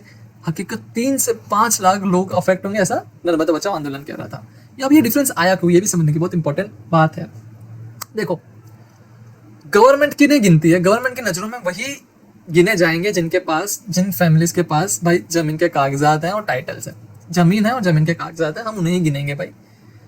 और या तो वो डायरेक्ट पानी के जो डूबने वाले एरिया में आएंगे, उन्हें ही गिनेंगे। लेकिन नर्मदा बचाओ आंदोलन कहता है कि यार आप लोग सिर्फ उन्हें ही क्यों गिन रहे हो जिनके पास जमीन है और जिनके पास पेपर्स हैं, ठीक है। अब भाई मेरे पास जमीन नहीं, लेकिन मेरी जमीन पे काम करने 5 लेबर्स आते हैं, ठीक है, कच्चा मकान है, घर के कागज वागज कुछ है ही नहीं, तो क्या वो नर्मदा वैली के क्या वो पार्ट नहीं हुए? वो स्टेक होल्डर्स नहीं हुए? बिल्कुल हुए। लैंडलेस लेबर्स जिनके पास कोई घर जमीन नहीं है, लेकिन जो दूसरों के खेतों में जाकर गरीब काम कर रहे हैं, उसका क्या? तो वो क्या आप उन्हें नहीं गिरोगे? तो government, I don't know. Canal affected family, सिर्फ आप ऑब्वियसली आप इतना बड़ा प्रोजेक्ट बना रहे हो, नर्मदा वैली डेवलपमेंट प्रोजेक्ट्स, ठीक है, एनवीडीपी, तो उसमें आप सिर्फ डैम ही थोड़ी बनाओ, आप कैनाल्स भी बनाओगे। कैनाल्स में भी बहुत सौ के घर जाएंगे, बहुत सौ की फैमिलीज के बोलते हैं ना बिजनेसेस चेंज होंगे, आप उन्हें गिन नहीं रहे। बैकवर्ड अपस्ट्रीम फ्लडिंग, जब इतना पानी रोकोगे तो पानी जो बच जाएगा और जो पीछे वापस फेंकाएगा पानी, इतना बड़ा पानी आप रोक रहे हो ऑब्वियसली, तो पीछे के एरियाज में जो जहाँ के डैम जिस तरफ का पानी रोक रहे हो उधर में पानी बढ़ेगा, तो जिनके घर डूबेंगे वो सब डूबेंगे, उनका आप क्या करोगे? उनको आप नहीं करें। डाउन स्ट्रीम कम्युनिटीज, जो नीचे कम्युनिटीज रहती थी, उन्होंने आप इतना सारा पानी रोक रहे हो, तो वहाँ के इकोसिस्टम में भी बहुत बड़ा चेंज आएगा, वहाँ के मछुआरों के लिए चेंज आ जाएगा, वहाँ की लाइफस्टाइल में बहुत बड़ा चेंज आ जाएगा, वहाँ के घरों का क्या, बिकॉज वो भी तो डर में रहेंगे ना, इतना सारा पानी आपने रोक रहा है। भूलने चुके आप फ्लड्स में तो ज्यादा पानी छोड़ोगे तो फिर वो क्या करेंगे? एंक्रोचर इन फॉरेस्ट ड्वेलर्स, यानी देखो बहुत से लोग क्या हुए, आए और जंगलों में बस गए, कोई घर कोई ठिकाना नहीं, आए थे बस गए और अब वहीं के हो गए, 500-600 साल से थे, उनको आपने गिना नहीं। इसलिए नंबर्स में बहुत बड़ा डिफरेंस था। गवर्नमेंट सिर्फ पेपर की बात करी थी, ये ग्राउंड रियलिटी की बात कर रहे थे। सबसे बड़ा ज्यादा आदिवासी, जो प्राइमरी आदिवासी जो डिस्प्लेस होने वाले थे, वो कौन थे? भील, भिलाला, तड़वी। दलित्स और लैंडलेस लेबर्स को भी, जो मतलब सिर्फ दूसरों के खेतों में जाके काम करते थे, मार्जिनलाइज पीपल, उनके लिए भी बहुत बड़ी तकलीफ थी। Small farmers and fisherfolk, जो छोटे मछुआरे थे, उन्हें बहुत प्रॉब्लम होने वाली थी। Communities who have lived for generation, जो जनरेशन सालों से यहाँ रह रही थी, लेकिन जिनके घर बार नहीं थे, उन्हें भी बहुत बड़ा इफेक्ट होने वाला था, ठीक है। सिर्फ इंसान ही नहीं उजड़े, प्रकृति भी बर्बाद हुई, नर्मदा बचाओ आंदोलन का कहना है। और ऑब्वियसली डैम बनेगा तो बहुत से पेड़ काटे जाएंगे, बहुत सी जगह पानी के नीचे डूब जाएगी, तो डिस्ट्रक्शन तो था ही। ऐसा कहा जाता है कि 13,385 हेक्टर्स फॉरेस्ट जो जंगल का पार्ट था वो पानी के नीचे डूब गया। इतना बड़ा पानी रोका, इतना सारा पानी रोका गया है, तो इतना सारा जो इतना बड़ा एरिया था वो पानी के नीचे डूब गया। ये तो फॉरेस्ट का सिर्फ एरिया था, जंगल का एरिया, और जो जंगल के अलावा के भी एरिया थे उसको सबको अगर इंक्लूड कर दें तो 37,690 हेक्टर्स जितना जमीन, जितना एरिया पानी के नीचे डूब गया, क्योंकि इतना सारा पानी रोका गया था। इसमें डेसिडियस फॉरेस्ट यानी वो बहुत सारे ऐसे प्लांट्स थे जो जिसकी हमने बात की, डेसिडियस फॉरेस्ट, ऐसी उसमें बहुत सारी उनकी प्रजातियां रही होंगी जो बहुत यूनिक प्रजातियां जो इसी एरिया में पाई जाती होंगी, वो सब भी बेचारे पानी के नीचे आ गए। रिवर का इकोसिस्टम बदल गया, ठीक है। जो रिवर एक नदी का फ्लो होता है, लेकिन डैम बनने के बाद पानी रुक जाता है। जो पानी रुकता है वो भी तो कोई रास्ता बनाएगा ना पीछे की तरफ, तो अलग, तो पूरा फ्लो में बोलते हैं ना एक चेंज है, ऑल्टर्ड रिवर फ्लो हो जाता है। एंड फिश माइग्रेशन, एक हिल्सा मछली होती है उसके माइग्रेशन में बहुत चेंज हो गया, ठीक है। इतना सारा एक डैम ने इतना पानी रोका, तो जो पहले जो मछलियां एक पॉइंट से दूसरे पॉइंट में जाती थी, अगर बीच में अब डैम आ जाता है तो उनको बहुत तकलीफ होने लगी, पानी के लेवल्स बढ़ गए, नीचे कीचड़ इकट्ठा होने लगा, तो उनकी पूरी बायोडाइवर्सिटी बदल जाती है। वो कीचड़ के जमने की वजह से पानी के नीचे रहने वाले कितने सारे प्लांट्स मर गए होंगे, वो भी तो आप देखो ना। चेंजेस टू सेडिमेंट ट्रांसपोर्ट, यानी जो कीचड़ और जो मलबा जो बोलता है दलदल आता है, उसने भी पूरा उसका भी रुख बदल गया, इतना सारा तो डैम के पास कलेक्ट होने लगा होगा। एस्ट्यूराइन इकोसिस्टम डिस्ट्रप्शन, जहां नदी समुद्र से मिली, जहां पे ये मिक्स होता है, वहां पे भी कुछ प्रजातियां मछलियों की, वहां पे भी कुछ प्रजातियां प्लांट्स की, फिशेस की, अदर एक्वाटिक ऑर्गेनिजम्स, इसमें शेल्स वेल्स बहुत सारी चीजें आ गई। इन सबकी बहुत सारी प्रजातियां होती हैं, उनकी लाइफ भी अफेक्ट होगी। बिकॉज क्या है, आगे तो बहुत बड़ा डैम बना दिया, अब इधर पानी का फ्लो रोका, कम कर दिया, तो यहाँ का पानी आ रहा है, इधर का जो पहला, अब इधर का समुद्र का पानी बहुत ज्यादा खारा कर रहा है इधर, तो ऑब्वियसली मछलियों को तकलीफ ही होगी। डाउनस्ट्रीम इफेक्ट क्या हुआ, डाउनस्ट्रीम इफेक्ट यानी जो रिड्यूस्ड फ्लो ओवर डाउनस्ट्रीम, जो नीचे के एरियाज थे, जो डैम बनने के बाद जो नीचे के एरियाज यानी समुद्र के पास वाले एरियाज थे, वहां पे पानी का फ्लो कम हो गया। सॉल्ट वाटर इंट्रूजन इन एस्चुअरी, मैंने बताया कि पानी कम हो, यहाँ पे सॉल्ट वाटर बढ़ गया। डाउनस्ट्रीम एग्रीकल्चर पे बहुत अफेक्ट किया, पहले जो ज्यादा पानी रहता होगा वो पानी कम हो गया, तो वहाँ के एग्रीकल्चर पे भी बहुत इफेक्ट पड़ता है। जो बोलते हैं पहले ज्यादा पानी होने की वजह से पानी दूर तक ले जा सकते थे, अब कम पानी होने की वजह से उसको दूर तक ले जाने में बिजली अब ज्यादा यूज करनी पड़ती होगी, तरीके बदलने पड़े होंगे। मछुआरों की लाइफ पे भी अफेक्ट हुआ होगा। रिजर्वायर की बात करें, sedimentation reducing capacity over time, बहुत इंपॉर्टेंट पॉइंट है ये पॉइंट सब मतलब बोलते हैं ना, भूल जाते हैं, इसको समझना बहुत इंपॉर्टेंट है। देखो कोई भी डैम बनता है, लाइक हम सरदार सरोवर की बात करें, Sardar Sarovar is like this dam, like, ठीक है, सॉरी मेरी ड्राइंग के ऊपर मत जाना, जस्ट एग्जांपल। सरदार सरोवर ऐसा डैम है, इट्स कॉन्क्रीट ग्रेविटी डैम है, ठीक है, अपने वजन से पानी रोकता है। अब सपोज करो यहाँ तक पानी इसमें भरता है, ठीक है, इधर डैम्स में से सपोज करते पानी छलक रहा है, ठीक है। अब ये जो पूरा पानी है, ऑब्वियसली 100% पानी ओवर द पीरियड इसके साथ कीचड़ कीचड़ आता है, और वो कीचड़ यहाँ पे अब जमा होता जा रहा है, क्योंकि कीचड़ तो भारी है, वो तो समय के साथ पानी नीचे बैठेगा, लेकिन पानी ऊपर से चलता जाता है, एक फ्लो भी तो है ना, तो पानी ऊपर से चलता आगे गिरता रहता है, लेकिन नीचे कीचड़ जमता रहता है। तो सेडिमेंटेशन रिड्यूसिंग, तो इससे क्या capacity over the long period, पानी एक्चुअल कैपेसिटी जो पानी रोकना चाहिए उसकी जगह बहुत ज्यादा तो आप सेडिमेंट रोक रहे हो, तो पानी जो रोकने की कैपेसिटी वो आपकी कम हो गई। पोटेंशियल ऑफ इंड्यूस सेस्मिसिटी, देखो यार इतना बड़ा अगर आपने पानी रोक रखा ना, इतना सारा पानी, इतना कीचड़, आप खुद इतने भारी हो, तो आपने यहाँ की जो जमीन है, जो यहाँ की जमीन है, इसके ऊपर आपने बहुत फोर्स लगा रखा, बहुत प्रेशर डाल रखा है। यार आप सोचो ना, कितना सारा पानी रोका, तो उस पानी का वजन नहीं होगा, कि इतना पानी अगर वहां पे वजन दे रहा है, इतना पानी अगर वजन दे रहा है, तो यहाँ की प्लेट्स हिलने की प्रोबेबिलिटी हो जाती है, संभावना बढ़ जाती है, नीचे चेंजेस होने की, जो नीचे के लोअर एरिया में चेंजेस होने की, जो लोअर नीचे की क्रस्ट के नीचे के एरियाज में या क्रस्ट में ही चेंज होने की संभावना बढ़ जाती है।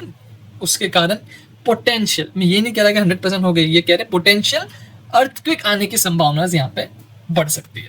Water logging in command area, जो पीछे के पानी जो इन्होंने इतना सब रोका है, और जो कैनाल्स में पानी जाएगा इनका, वहां पे भी पानी भरने की बहुत समस्या हो जाती है। Soil salinity of canal irrigation, canal जाती है, अब कैनाल में बहुत सारा पानी जा रहा है, ठीक है, और ओवर द लॉन्ग पीरियड क्या है, पानी रोक के रखता है, पानी कलेक्ट होता रहता है, इसमें जो सॉल्ट के पार्टिकल्स है, सॉल्ट, क्योंकि क्या है, नदी तो जाती है, बहती बहती जाती है और जाके समुद्र में मिल जाती है, सारा नमक मिनरल सब समुद्र में, लेकिन यहाँ पे पानी रोक के रखते हैं, तो बहुत सारे सॉल्ट, हमारा सोडियम ले लो, पोटेशियम ले लो, ये ओवर द टाइम बढ़ता जाता है, और उससे क्या सैलिनिटी बढ़ती जाती है पानी की, ठीक है, वेरी इंपॉर्टेंट था।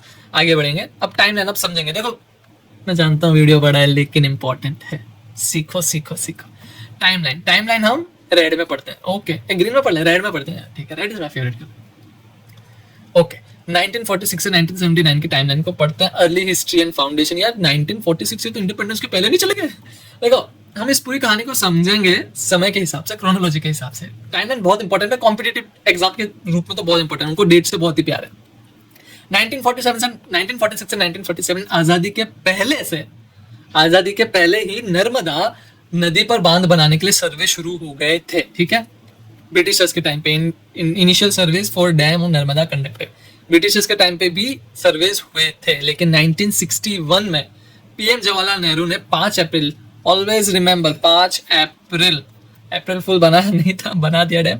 5 अप्रैल 1961 नींव रखी थी बांध की, फाउंडेशन स्टोन रखा था कि हाँ भाई फाउंडेशन ये डैम बनाना चालू करो, फाउंडेशन स्टोन बोलते हैं उसे। कब? 5 अप्रैल 1961।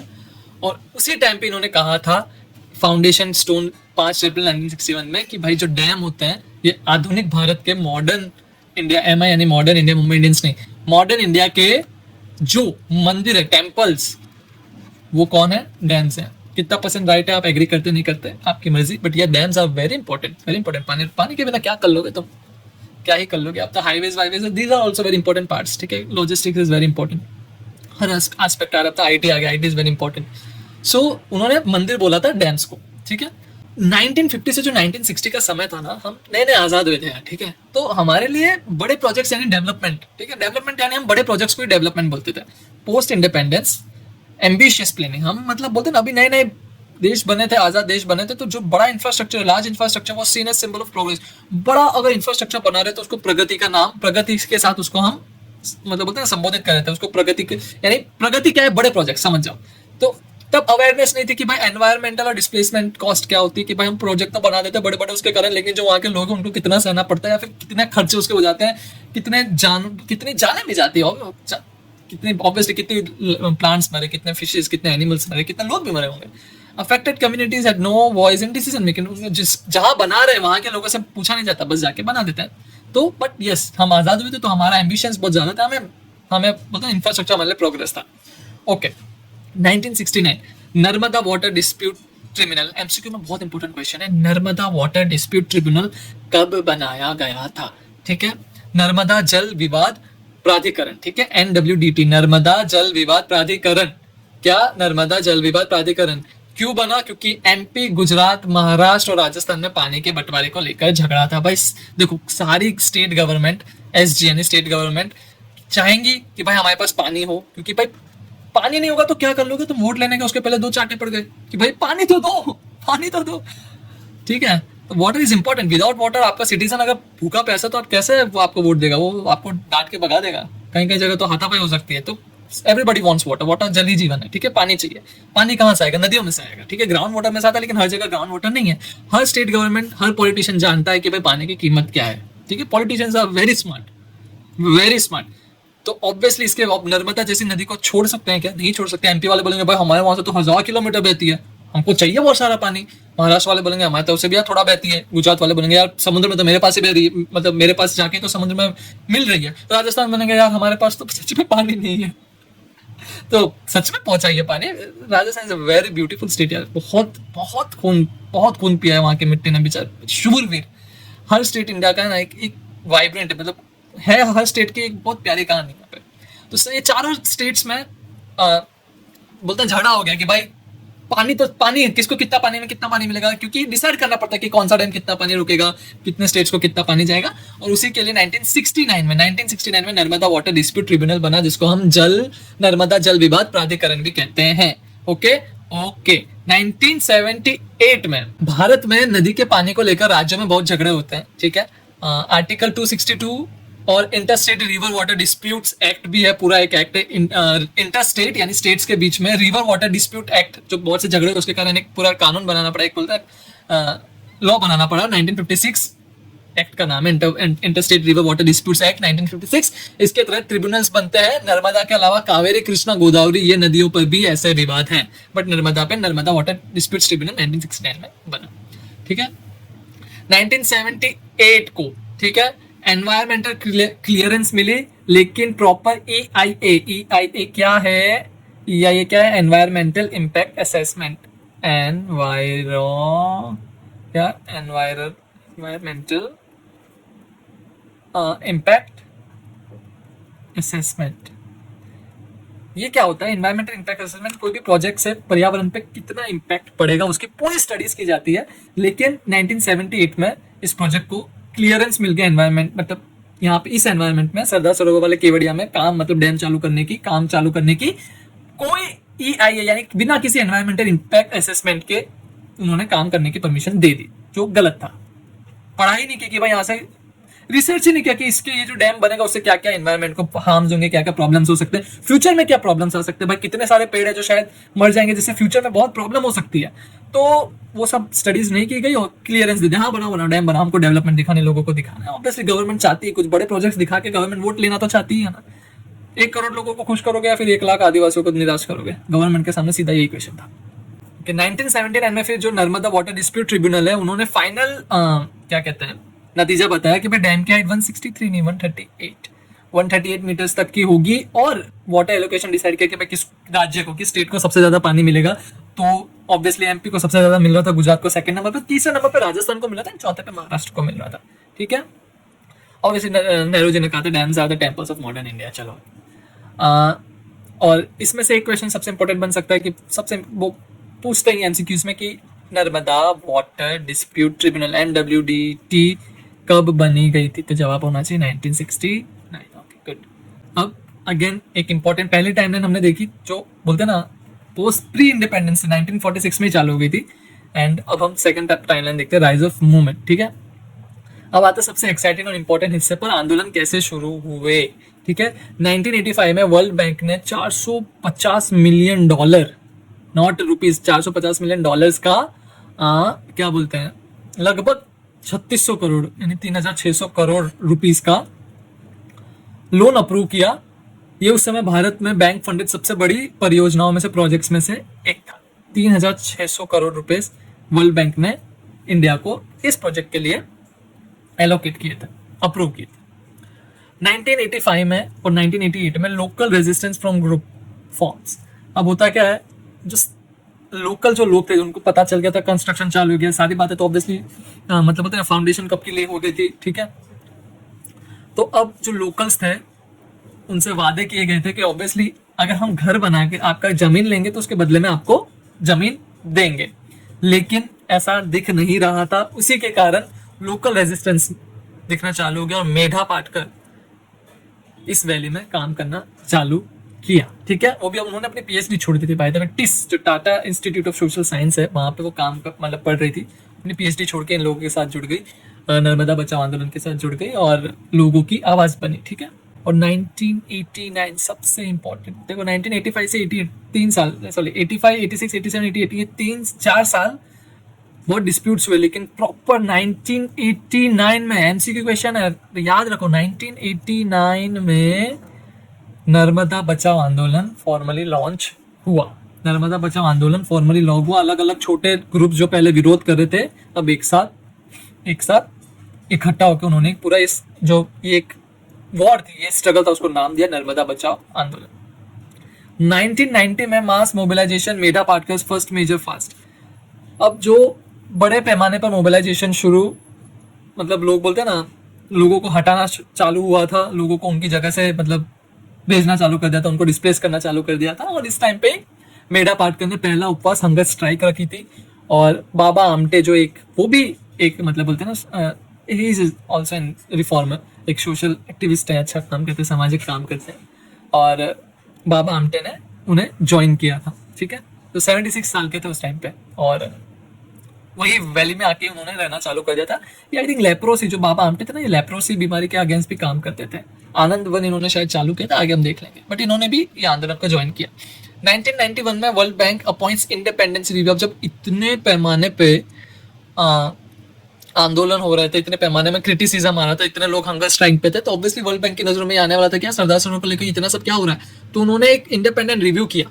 ठीक है, इंटरनेशनल प्रेशर बढ़ा था तो वर्ल्ड बैंक ने एक इंडिपेंडेंट रिव्यू बनाई, मतलब एक टीम बनाया जिसे मोर्से कमीशन कहते हैं, और कमिटी बनाई। और पहली बार था कि किसी बैंक ने एक्टिव प्रोजेक्ट में बाहर से जांच कराई हो, इंडिपेंडेंट जांच कराई हो, सॉरी मोर्से कमीशन ने, कि मतलब कोई एक्टिव प्रोजेक्ट है उसमें इन्होंने एक टीम कमिटी बना के उससे पूरा इंडिपेंडेंट जांच कर रहे थे कि भाई जाओ और चेक करो कि क्या हो रहा है, क्या है ये जो इतना इंटरनेशनल ये सब पूरे लेवल पे इसकी आलोचना करी जा रही है, नर्मदा बचाओ आंदोलन उपड़ रहा है, ये क्या हो रहा है, चेक करो।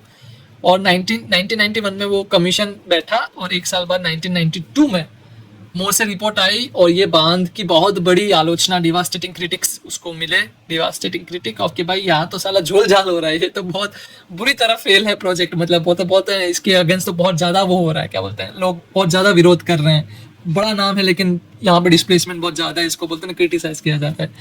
एंड ऑब्वियसली 1993 में India cancels world bank loan, bank effectively withdraws. 1993 में बहुत इंपॉर्टेंट ईयर है, भारत ने वर्ल्ड बैंक से बाकी का जो बचा लोन था 450 मिलियन में से 170 मिलियन जो बाकी लोन बचा था लेना, उसे कैंसिल कर दिया। 450 मिलियन लोन लेना था, ठीक है, उसमें से जो बचा हुआ 170 मिलियन था उसे कैंसिल किया और बैंक ने भी विड्रॉ कर लिया, बैंक ने भी विड्रॉ कर लिया, ठीक है भाई हमें भी नहीं करना। ये पहली बार हुआ था कि किसी बैंक वर्ल्ड बैंक ने किसी प्रोजेक्ट में से पीछे हटा, ये भी बहुत इंपॉर्टेंट है, डेट्स याद रख लेना, ठीक है। 1985 में वर्ल्ड बैंक ने 450 मिलियन का अप्रूवल किया, फिर रेजिस्टेंस बढ़ा। 1989 में 990 के एक साल पहले 1989 में नर्मदा बचाओ आंदोलन चालू हुआ, उसके एक साल बाद बहुत मास मोबिलाइजेशन वालों को हटाना चालू किया गया, तब हंगर स्ट्राइक्स रही, बाबा आमटे ज्वाइन हुए। 1991 में मोर्से कमीशन, इंपॉर्टेंट एमसीक्यू के पॉइंट पे बहुत इंपॉर्टेंट, मोर्से कमीशन को बोलते हैं अपॉइंट किया गया कि भाई इंडिपेंडेंट जांच करो क्या हो रहा है। उसके बाद मोर्से रिपोर्ट है 1992 में और 19 उसके अगले साल में कैंसिल हुआ था लोन, बैंक चला गया था, लेकिन काम तो चल ही रहा था। गवर्नमेंट ने बोला अब हम खुद हमारा डैम बनाएंगे, तो 1994 में, ठीक है, नर्मदा बचाओ आंदोलन है, PIL फाइल किया। PIL यानी ये तब फाइल किया जाता है जब बोलते हैं ना कोई इंडिविजुअल या एनजीओ कोई किसी, जब कोई डिसएडवांटेज ग्रुप होता है, किसी सामाजिक मतलब कॉमन पीपल का इंटरेस्ट है जिसमें, मतलब बोलते हैं ना कोई एक मुद्दा है जिसमें बहुत सारे लोग अफेक्ट हो रहे हैं उससे, तो आप कोर्ट में जाके PIL फाइल कर सकते हो और वैसा ही हुआ, सुप्रीम कोर्ट ने किया, ठीक है। और 1995 में supreme, very important, stay order लगा दिया, ठीक है। PIL जो मैंने बताया कि किसी भी सार्वजनिक मुद्दे पे आप सीधा सुप्रीम कोर्ट या हाई कोर्ट में जा सकते हो, अगर आपको लग रहा है कि कोई कम्युनिटी या किसी ग्रुप ऑफ पीपल के साथ गलत हो रहा है, उनसे उनका एक्सप्लॉयटेशन हो रहा है, वो डिसएडवांटेजेस पोजीशन में, तो आप PIL फाइल कर सकते हो। ये आर्टिकल 32 SC और आर्टिकल 226 HC हाई कोर्ट का के तहत, ठीक है। अब सुप्रीम कोर्ट ने बांध निर्माण पे स्टे लगा दिया 1995 में कि भाई काम नहीं होगा, काम नहीं होगा। और 1995 से लेकर 1999 तक case heard over multiple session और कंस्ट्रक्शन होल्टेड। और बहुत बड़ी उपलब्धि नर्मदा बचाओ आंदोलन को कब मिली थी? पहले तो 1995 में काम रोक दिया गया, उसके बाद 1995 से 1999 तक बहुत सारे केसेस चले, काम तब तक रोक रखा था। 1999 में यहाँ पे इसको थोड़ा इंटरनेशनल लेवल पे पहुंचाने में काम किया था अरुंधति रॉय ने। Sir she is a writer, the greater common good की राइटर है। अच्छा sorry, the greater common good ऐसे इन्होंने लिखा था, माफ कीजिएगा, द ग्रेटर कॉमन गुड इन्होंने ऐसे लिखा था इस आंदोलन के तहत, और इसको इंटरनेशनल पब्लिक ने ज़्यादा देखा था, ठीक है। और अच्छा, इन्होंने जो अरुंधति रॉय, इन्होंने किताब लिखी है, बहुत बड़ी किताब है वो, the God of small things, और इन्होंने द ग्रेटर कॉमन गुड ऐसे लिखा था नर्मदा आंदोलन के रिलेटेड, ठीक है। अब अक्टूबर 2000 में क्या होता है, सुप्रीम कोर्ट जजमेंट आता है, ठीक है। सुप्रीम कोर्ट ने 2-1 की बहुमत से बांध निर्माण जारी रखने की अनुमति दे दी। जो काम अटका पड़ा था 1995 से 99 में, उसमें 2-1 की मेजोरिटी से कंस्ट्रक्शन अलाउड करने दे दिया। देखो याद रखो, अक्टूबर 2000 में, यानी गांधी जयंती पास में होगी। 2000 जजमेंट, मेजोरिटी जस्टिस BN कृपाल और SP भरूचा जो ये हैं, इन्होंने जो स्टे ऑर्डर था उसको हटा दिया और बोला कि भाई कंस्ट्रक्शन कंडीशंस पे चालू हो, आप मैंडेटेड रिहेबिलिटेशन बिफोर सम, जिसके पहले सब गाँव डूब जाए उसके पहले सबको रिहेबिलिटेट कर दो, भाई उनको अपनी जो जगह आपने बोल रखी वो दे दो, ठीक है। लेकिन ऑब्वियसली ऐसा नहीं हुआ, एंड बहुत कॉन्ट्रोवर्शियल एनवायरमेंटल जजमेंट बना था इंडियन हिस्ट्री में ये। नवंबर 2000 में world commission on dam publishes global report. 2000 में वर्ल्ड कमीशन ऑन डैम्स जो WCD है, ग्लोबल रिपोर्ट एक प्रकाशित की थी इस टॉपिक पे। ओके, ऐसी के ऑर्डर के बाद कंस्ट्रक्शन चालू हो गया वापस। Dam height raise to 110 metre. अच्छा, 2005 में सुप्रीम कोर्ट ने हाइट वापस इंक्रीज करने का अप्रूवल दिया और 121 मीटर की डैम हाइट हो गई। और फिर 2006 में Medha Patkar arrested during protest, ठीक है। अच्छा मैं बता दूं, डैम हाइट और रिजर्वायर हाइट अलग होता है, ठीक है। एक डैम होता है उसका जो नीचे का जहाँ से फाउंडेशन है वहां से टॉप का हाइट अलग होता है, और जहाँ पे पानी जहाँ से स्टोर होता है, जहाँ तक पानी स्टोर रहता है, दैट इज वो हाइट भी अलग होता है। तो डैम हाइट बहुत ज्यादा होता है, रिजर्वायर हाइट उससे कम होता है। ठीक है, तो जो ये डैम का हाइट था, इसको बढ़ाने का अनुमति सुप्रीम कोर्ट देता जा रहा था। 2006 में Medha Patkar arrested during protest. अब पहली बार अरेस्ट होने लगा। पहले तो बोलते पुलिस ने बहुत सारा लाठीचार्ज भी किया था वैसे तो, क्योंकि अब गवर्नमेंट का ऑब्वियसली सुप्रीम कोर्ट का मतलब बोलते ना ऑर्डर था कि अब कंस्ट्रक्शन चालू करो। स्टिल अब कंस्ट्रक्शन में बाधाएं बन रहे थे, नर्मदा आंदोलन की वजह से बहुत से प्रोटेस्ट हुए थे, तो उनके ऊपर बहुत लाठीचार्ज भी हुआ था। और इसी टाइम पे मेधा पाटकर को भी अरेस्ट कर लिया गया था। ये 2006 की बात है। 2014 में डैम हाइट रेज्ड टू 138। ठीक है, ये पूरा उसका रिजर्वायर लेवल है, 138 मीटर्स तक उसका रिजर्वायर लेवल है, यहाँ तक पानी का लेवल बताया जाता है। एंड 2017 में फुल हाइट, पूरे डैम की हाइट नीचे फाउंडेशन पॉइंट से ऊपर तक 163 मीटर की हो गई। ठीक है, उसको अप्रूव कर दिया, बना दिया गया। और सितंबर 2017 में बता दो, पीएम मोदी के बांध का उद्घाटन किया। PM Modi inaugurates the complete dam. And मैं पीएम मोदी के बर्थडे के दिन ही ये इनॉग्रेट हुआ था, सितंबर 17, 2017, सरदार सरोवर डैम।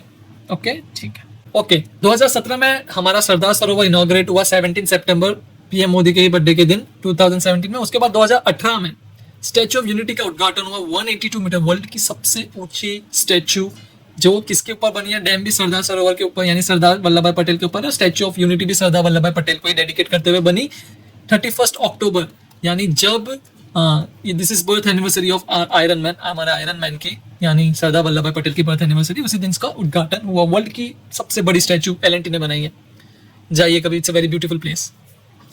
2019 से 2020 में इस टाइम पे बहुत मॉनसून हुई, वो पूरा रिजर्वायर भर गया था। हैवी मॉनसून की वजह से बहुत ज्यादा मतलब पता है, बहुत सी जगह डूबने की खतरा हो गया था। 2020 से 23 तक, ओके, 2020 से 23 तक ongoing rehabilitation disputes, legal case continue. Dam बन गया, स्टैच्यू ऑफ यूनिटी बन गई, लेकिन 2020 से 2023 में भी रिहेबिलिटेशन बहुत से लोगों को अपना घर नहीं मिला था, केसेस पेंडिंग थे। जो जमीन देना था वो जमीन तो नहीं दी, उसके बाद गवर्नमेंट ने बोला था कि कोर्ट ने बोला था पैसे दो, पैसे भी नहीं दिए गए थे बहुत से लोगों को, और दिए भी गए तो अकाउंट तक पहुंचे नहीं, तो बीच में कहाँ गए ये तो आप जानते ही हैं। 2024 2025 ये तो अभी साल गया। Canal network still incomplete, irrigation benefit unrealised. में देखो ये हकीकत है दोस्तों, नर्मदा कैनाल बनी है, बहुत अच्छी कैनाल है, बहुत अच्छा उसका स्ट्रेच है, लेकिन स्टिल बहुत से पॉइंट्स पे, बहुत सी जगह इरिगेशन के, नर्मदा मेन कैनाल में से भी बहुत सी छोटी कैनाल्स निकाली जाती है। वैसे वो कैनाल का पूरा जो एक सिस्टम बनना चाहिए, वो सिस्टम अभी तक नहीं बना है, स्टिल इनकम्प्लीट है, और बहुत से लोगों को अभी भी बेनिफिट नहीं मिल रहा है। आज की बात करें, नर्मदा बचाओ आंदोलन स्टिल कंटिन्यूस, एडवोकेसी अभी भी बहुत कम हो गया है, लेकिन स्टिल लोग हटे नहीं है। ठीक है, यानी अगर कोई बोले क्या नर्मदा बचाओ आंदोलन खत्म हो गया, 1989 में चालू तो हुआ था क्या, लेकिन खत्म हो गया, तो आपका जवाब होना चाहिए नहीं, अभी भी बहुत से लोगों को न्याय नहीं मिला है। एटलीस्ट इसमें जस्टिस की तो क्या ही बात, मतलब न्याय नहीं मिला है। जो जिनके घर के उनको जमीन नहीं मिली, जिनकी मतलब घर के उनको घर नहीं मिले, जमीन के उनको जमीन नहीं मिली, जिन्होंने अपने लोग खोए उनको कुछ नहीं मिला, कितना जंगल खोया कुछ अभी तक नहीं मिला है।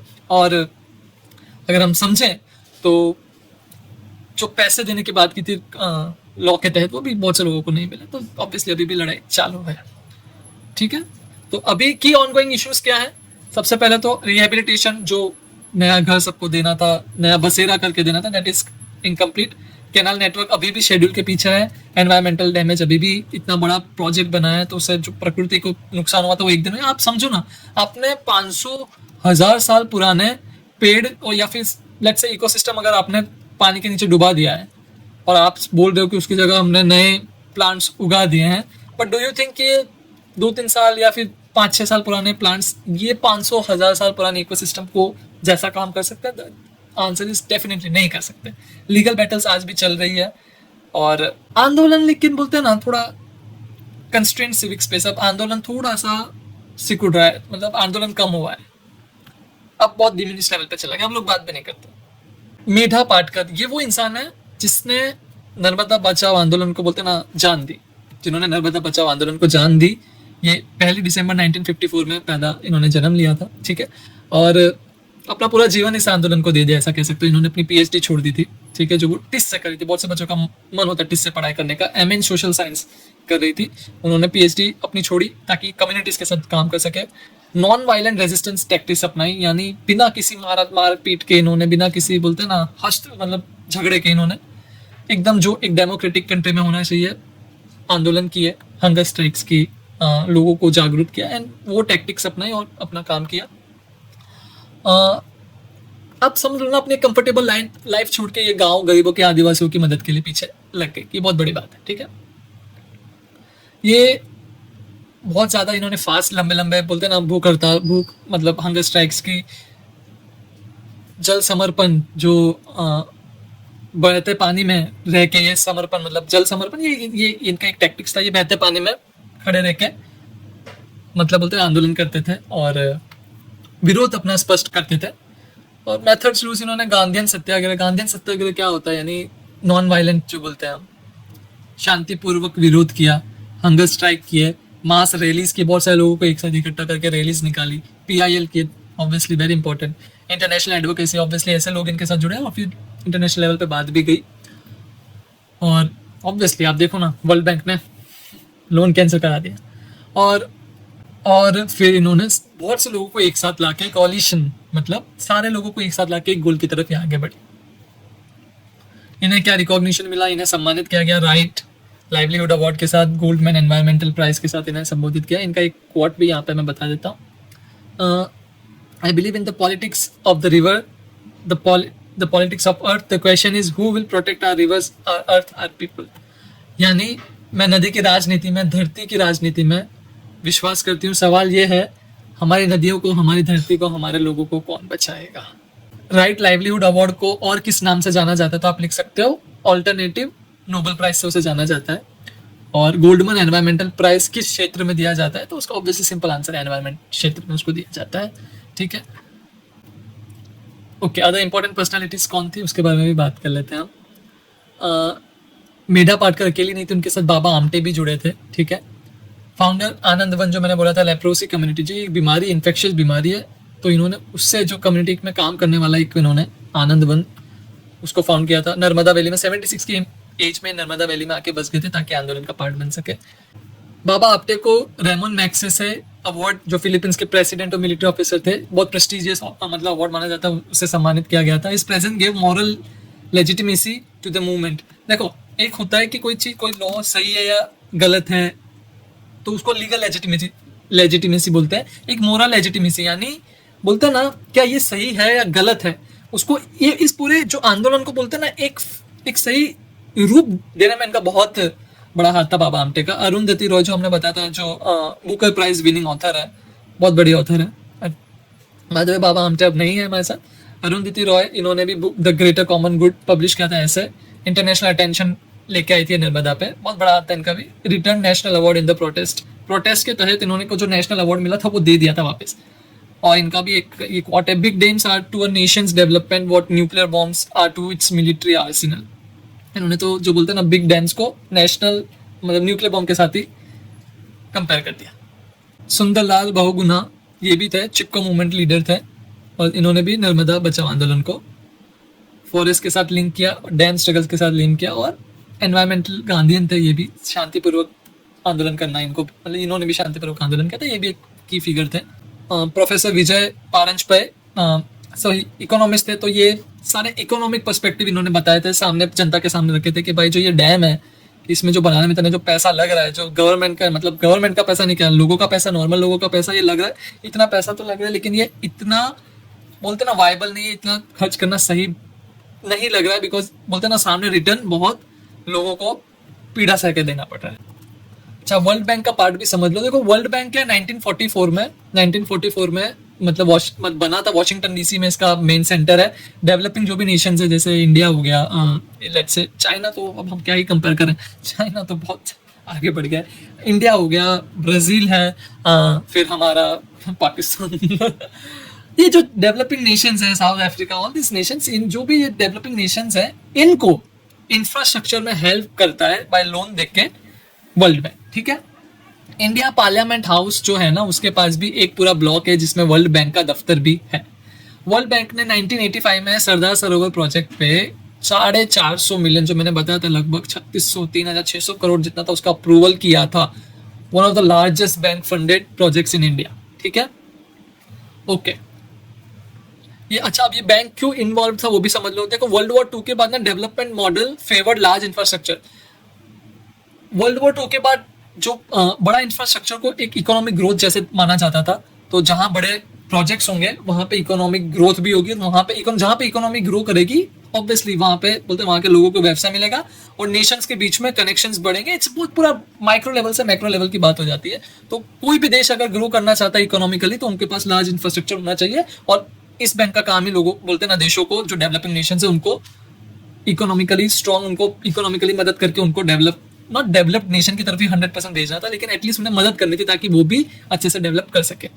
Dam seen as engine of economic growth. जो डैम्स थे, बड़ा इंफ्रास्ट्रक्चर था, उससे बहुत सारी चीजें बेनिफिट्स होती थी।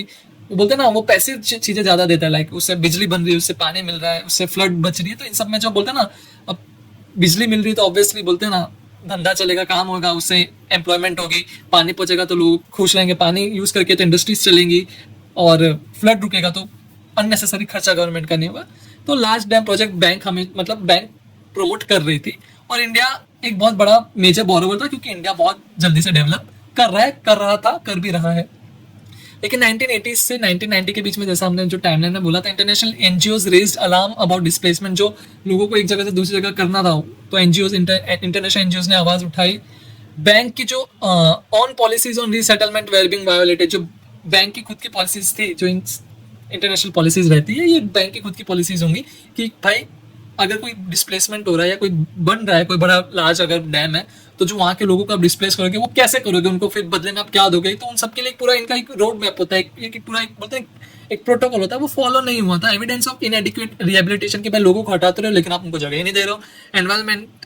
एनवायरमेंटल असेसमेंट फाउंड डेफिशिएंट, कि भाई इतना बड़ा अगर डैम बना रहे हो जिससे इतना सारा जंगल पानी में जा रहा है, इतना बड़ा तुम सीमेंट लगा रहे हो, इतना सब कर रहे हो, एनवायरमेंट को हार्म कर रहे हो, उसके बदले में तुम बोलते ना तुम हार्म करो लेकिन सामने कुछ उसके ऑल्टरनेटिव नहीं ला रहे हो, तो दिस इज बैड। तो इसके कारण कंसर्न्स बढ़े थे। इंटरनेशनल रिवर नेटवर्क्स और एनवायरमेंटल डिफेंस फंड, ऑक्सफैम, ये सब एनजीओ है, इन्होंने बोलते ना ये सब कैंपेन्स चलाए थे और इस नर्मदा बचाओ आंदोलन को लाइमलाइट दी थी। ओके, तो बहुत इंपॉर्टेंट मोरसा कमीशन, इसके बारे में हमने आगे भी पढ़ा था। ये पहली बार वर्ल्ड बैंक ने किसी एक्सटर्नल बोलते ना एक्टिव प्रोजेक्ट पे जो ये कंस्ट्रक्शन चलता है उसके ऊपर इंडिपेंडेंट बोलते ना जांच करवाई थी, चेक करवाया था कि भाई जाके चेक करो कि क्या हो रहा है, ठीक है। तो World Bank president Lewis Preston पर प्रेशर बढ़ रहा था, तो उन्होंने ब्रैडफोर्ड मोरसे को और थॉमस बर्जर को, ठीक है, अपॉइंट किया इस मतलब मोरसे कमीशन में, और बोला कि भाई रिपोर्ट करो कि क्या हो रहा है, जाके चेक करो।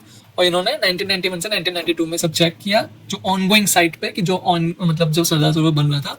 और उन्होंने जो मेजर पॉइंट्स की फाइंडिंग्स ये थी कि जो करंट परिस्थितियां थी, मॉडर्न परिस्थितियों में जो जैसा वहां पे काम हो रहा है कि भाई resettlement and rehabilitation is possible ही नहीं है।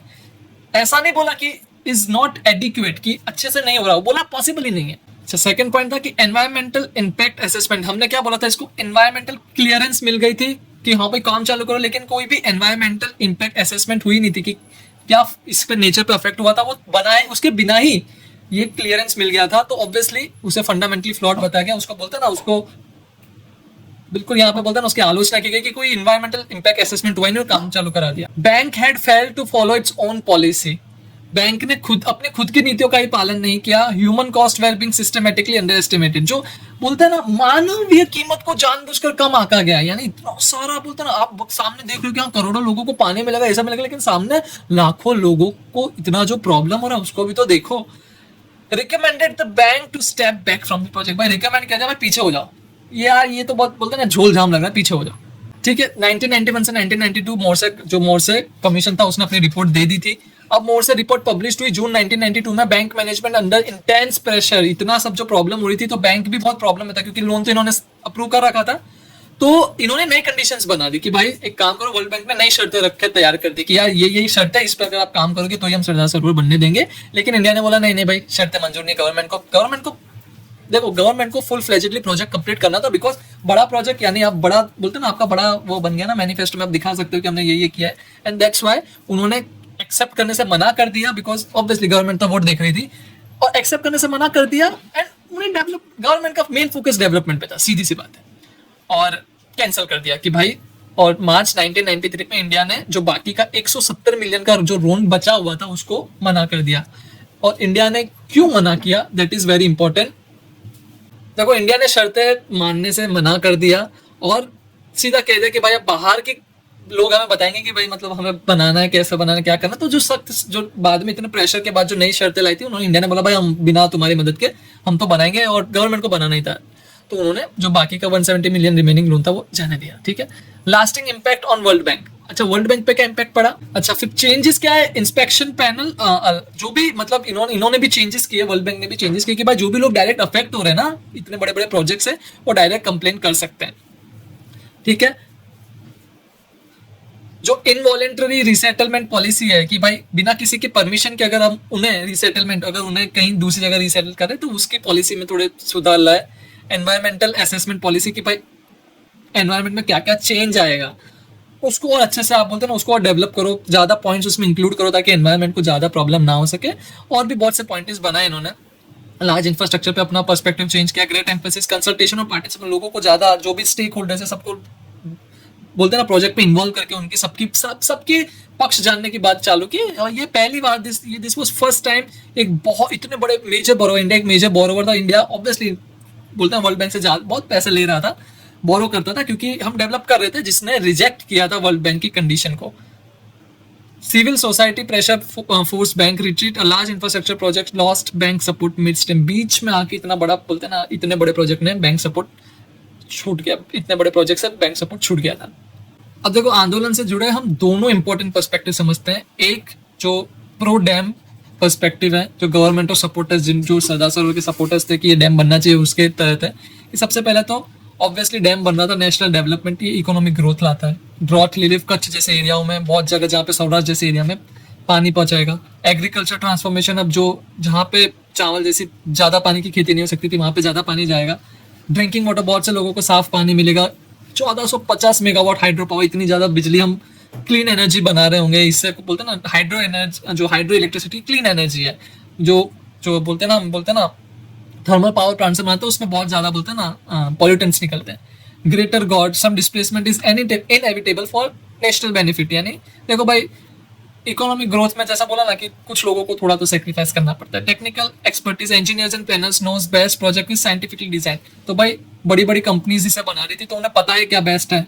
ठीक है, ये एक पर्सपेक्टिव था। तो हम कौन होते हैं कि बस थोड़ी लोगों की बातों में आके ये सब कि हाँ ये हो रहा है, नेचर हो रहा है, वो सब, तो ये भी एक पर्सपेक्टिव था। और अब तो डैम बन भी गया है और फंक्शन भी कर रहा है, ये एक पर्सपेक्टिव है। दूसरा पर्सपेक्टिव जो एंटी डैम था, जो मतलब डैम के खिलाफ था, जिसने नर्मदा बचाओ आंदोलन और क्रिटिक्स जिसकी तरफ थे, जो नर्मदा बचाओ आंदोलन, क्योंकि भाई यार 2 लाख से भी ज्यादा लोग डिस्प्लेस्ड होने वाले थे, जगह छोड़ने वाले थे। आदिवासी और गरीब उसमें सबसे ज्यादा थे, यानी जो मार्जिनलाइज थे उन्हीं की बात आपने सुनी नहीं। ठीक है, जो पहले से गरीब है उसको और गरीब आपने बनाया। Rehabilitation policy systematically violated, land for land not provided. भाई बात की थी आपने जमीन के बदले जमीन मिलेगी, नहीं दी, फिर बोला कि जमीन के बदले पैसे, तो पैसा अभी तक बहुत से लोगों को नहीं मिले। Who benefits who page, industrials और अर्बन लोग सब मजे उड़ा रहे हैं, बोलते हैं बिजली मिल रही है, पानी मिल रहा है, लेकिन सबसे ज्यादा पोरेस्ट जो वहाँ के ट्राइबल्स थे, जो भील या फिर जो हमारे तड़वी ये सब, तो उन्होंने सबसे ज्यादा प्रॉब्लम है। एनवायरमेंटल डिस्ट्रक्शन, पूरा जंगल, बड़े बड़े जंगल सबमर्ज हो गए, रिवर इकोलॉजिकली डिस्ट्रॉय हुआ, पूरा उसका रुख बदला गया, डाउनस्ट्रीम इम्पैक्ट ये सब इग्नोर किया गया। ऑल्टरनेटिव्स इग्नोर, बोलते हैं ना कि यार और भी तरीके थे जिसके कारण आप बोलते हैं ना जिनको आप एक्सप्लोर कर सकते थे।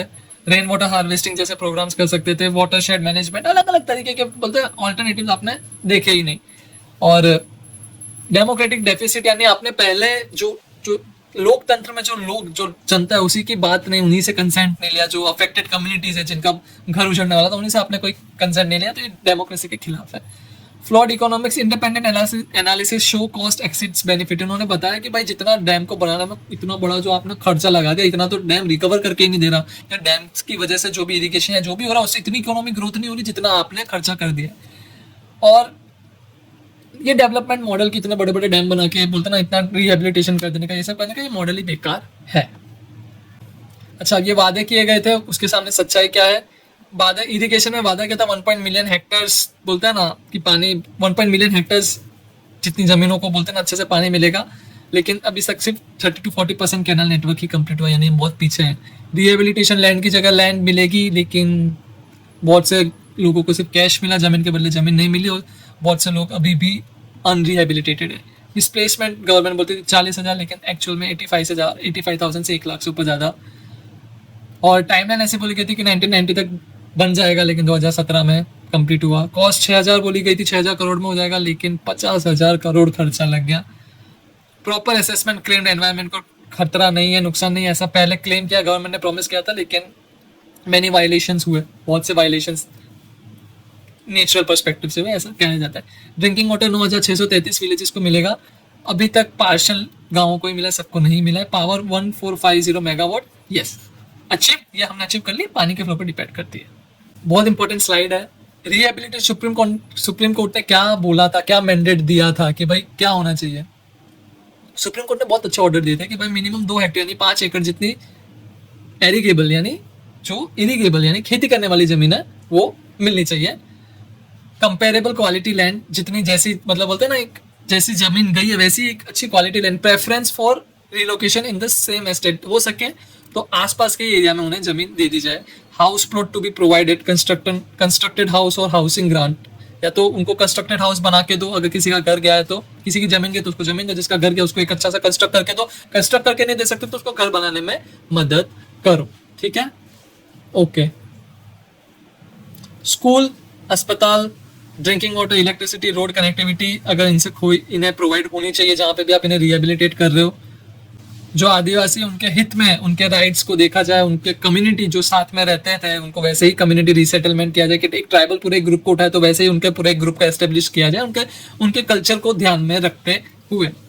ग्रीवेंस रीएड्रेसल यानी कंप्लेंट सुनने के लिए सेंटर्स बनाने चाहिए। पानी के नीचे सब डूब जाए, सबमर्जेंस के एटलीस्ट कम से कम 6 महीने पहले तो ये रिहेबिलिटेशन हो जानी चाहिए। जो अब उसकी रियलिटी क्या है, many families received cash instead of land for land, जो जमीन के बदले जमीन का वादा था उसकी जगह पैसा मिला।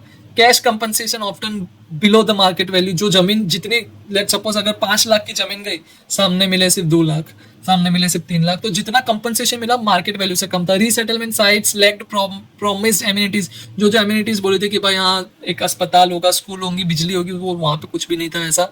Madhya Pradesh has worst rehabilitation record, Madhya Pradesh में सबसे बेकार रिहेबिलिटेशन यहाँ पे देखा गया, जबकि सबसे ज्यादा बोलते हैं ना मध्य प्रदेश के लोगों को बहुत अफेक्ट हुआ वैसे।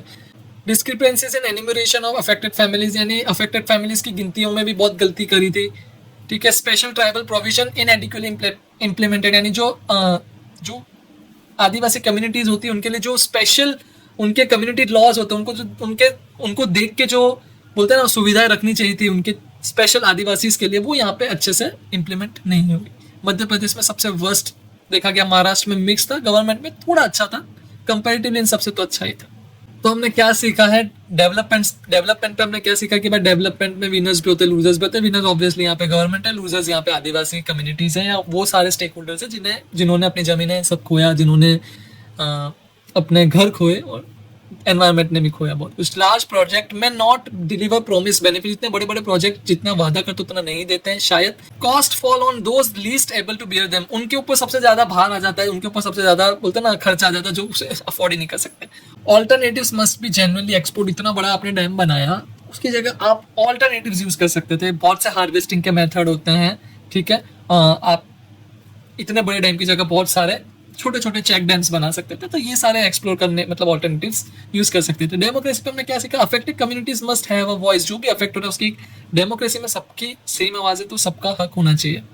एफपीआईसी यानी फ्री प्रायर इन्फॉर्म कंसेंट होना चाहिए, यानी बिना जनता के कंसेंट के काम नहीं होना चाहिए। Technical expertise alone isn't sufficient, सिर्फ आपके पास बहुत मतलब अच्छे इंजीनियर्स हैं उसी से सब कुछ नहीं हो जाता, बहुत से आपको अलग पर्सपेक्टिव्स देखने पड़ते हैं एक लोकतंत्र में। अकाउंटेबिलिटी मैकेनिज्म्स नीडेड, यानी जो जवाबदारी देख रहा है जो रिहेबिलिटेशन सब देख रहा है, जो सिस्टम जवाबदारी ले रहा है वो स्ट्रांग होना चाहिए, अगर गलत हो रहा है तो उसके सामने वो एक्शन ले, वैसा सिस्टम होना चाहिए।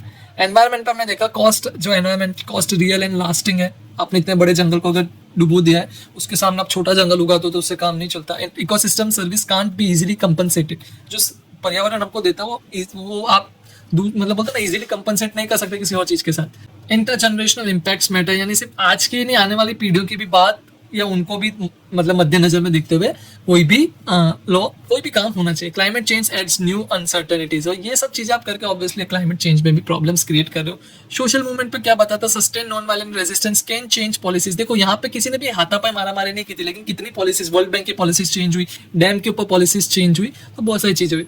इंटरनेशनल सॉलिडेरिटी मैटर्स, इसका मतलब है एक साथ रहना। इंटरनेशनली भी अगर ऐसे कोई भी बड़ा मुद्दा उसके ऊपर आप अगर साथ में रहेंगे तो आप चेंज ला सकते हो। लीगल स्ट्रेटेजीज कॉम्प्लीमेंट मोबिलाइजेशन, यानी जो इतना इन्होंने मतलब जो भी आंदोलन करने वाले थे वो उन्होंने रैलीज की, जल समर्पण यानी पानी में लेके विरोध किया, ये सब प्रेशर तो इंटरनेशनली बना रहा था, लेकिन साथ में लीगल भी मदद कर रही। लीगल इन्होंने PIL भी फाइल की। तो legal strategies complement mobilisation, even without winning movement shifts this course. देखो नर्मदा आंदोलन को सक्सेसफुल नहीं माना जाता बिकॉज डैम तो बन गया ना। आप देखो तो सारा मसला क्या था कि डैम मत बनाओ, या तो फिर ऑल्टरनेटिव्स ढूंढो, रिहेबिलिटेशन अच्छे से करो। रिहेबिलिटेशन अभी अच्छे से कहाँ हुआ? बहुत से लोगों को जमीन के पास जमीन से पैसे मिले और डैम आज एकदम अच्छे से खड़ा है। We are happy for the dam, definitely we are happy for the dam, but without आप जीते नहीं लिखते हो भी। आप बहुत सारे बोलते ना बदलाव आप ऑन पेपर नहीं, लेकिन लोगों के मनों में, पॉलिसीज में बहुत सी जगह आप मतलब बदलाव ला सकते हो। तो क्या Narmada Bachao Andolan is complete failure? The answer is no. क्या वो जीत गया? द आंसर इज नो, बीच में है। इंटरनेशनल फाइनेंस पे समझता है, डेवलपमेंट इंस्टीट्यूशन जैसे गवर्नमेंट हो गई, बैंक हो गई, इन्हें भी हम आलोचना इनकी भी कर सकते हैं, इन पे भी सवाल, इनके खिलाफ भी सवाल उठा सकते हैं अगर वो डेवलपमेंट सही नहीं है तो। Safe guard policies exist because of struggles like Narmada. बहुत सी पॉलिसीज आज ऐसे बड़े इंफ्रास्ट्रक्चर्स के सामने जो छोटे लोग हैं उनको सेफ गार्ड, उनके लिए थोड़ी रक्षा करती है। क्यों? क्योंकि ऐसे स्ट्रगल्स, नर्मदा जैसे स्ट्रगल्स एग्जिस्ट करते हैं, उसके कारण पॉलिसीज में चेंज आया है। Civil society monitoring is crucial. देखिए अगर समाज के लिए बन रहा है तो समाज को देखने का हक है, समाज में उसको परखने का हक है, समाज का इवेल्युएशन का हक है। तो बहुत से चेंजेस आए। तो this was all about Narmada Bachao आंदोलन। 1989 वाज द ईयर एंड जब सब चालू हुआ था, और Medha Patkar is the face of this आंदोलन। बहुत से लोग ने अपना घर छोड़ा, बहुत से लोगों ने अपनी ज़मीनें छोड़ी, बहुत से लोगों ने अपने प्यारे कस्बे छोड़े, एंड बहुत से लोग आज भी रिहेबिलिटेट नहीं हो पाए हैं, बहुत से लोगों को अभी भी पैसे नहीं मिले हैं।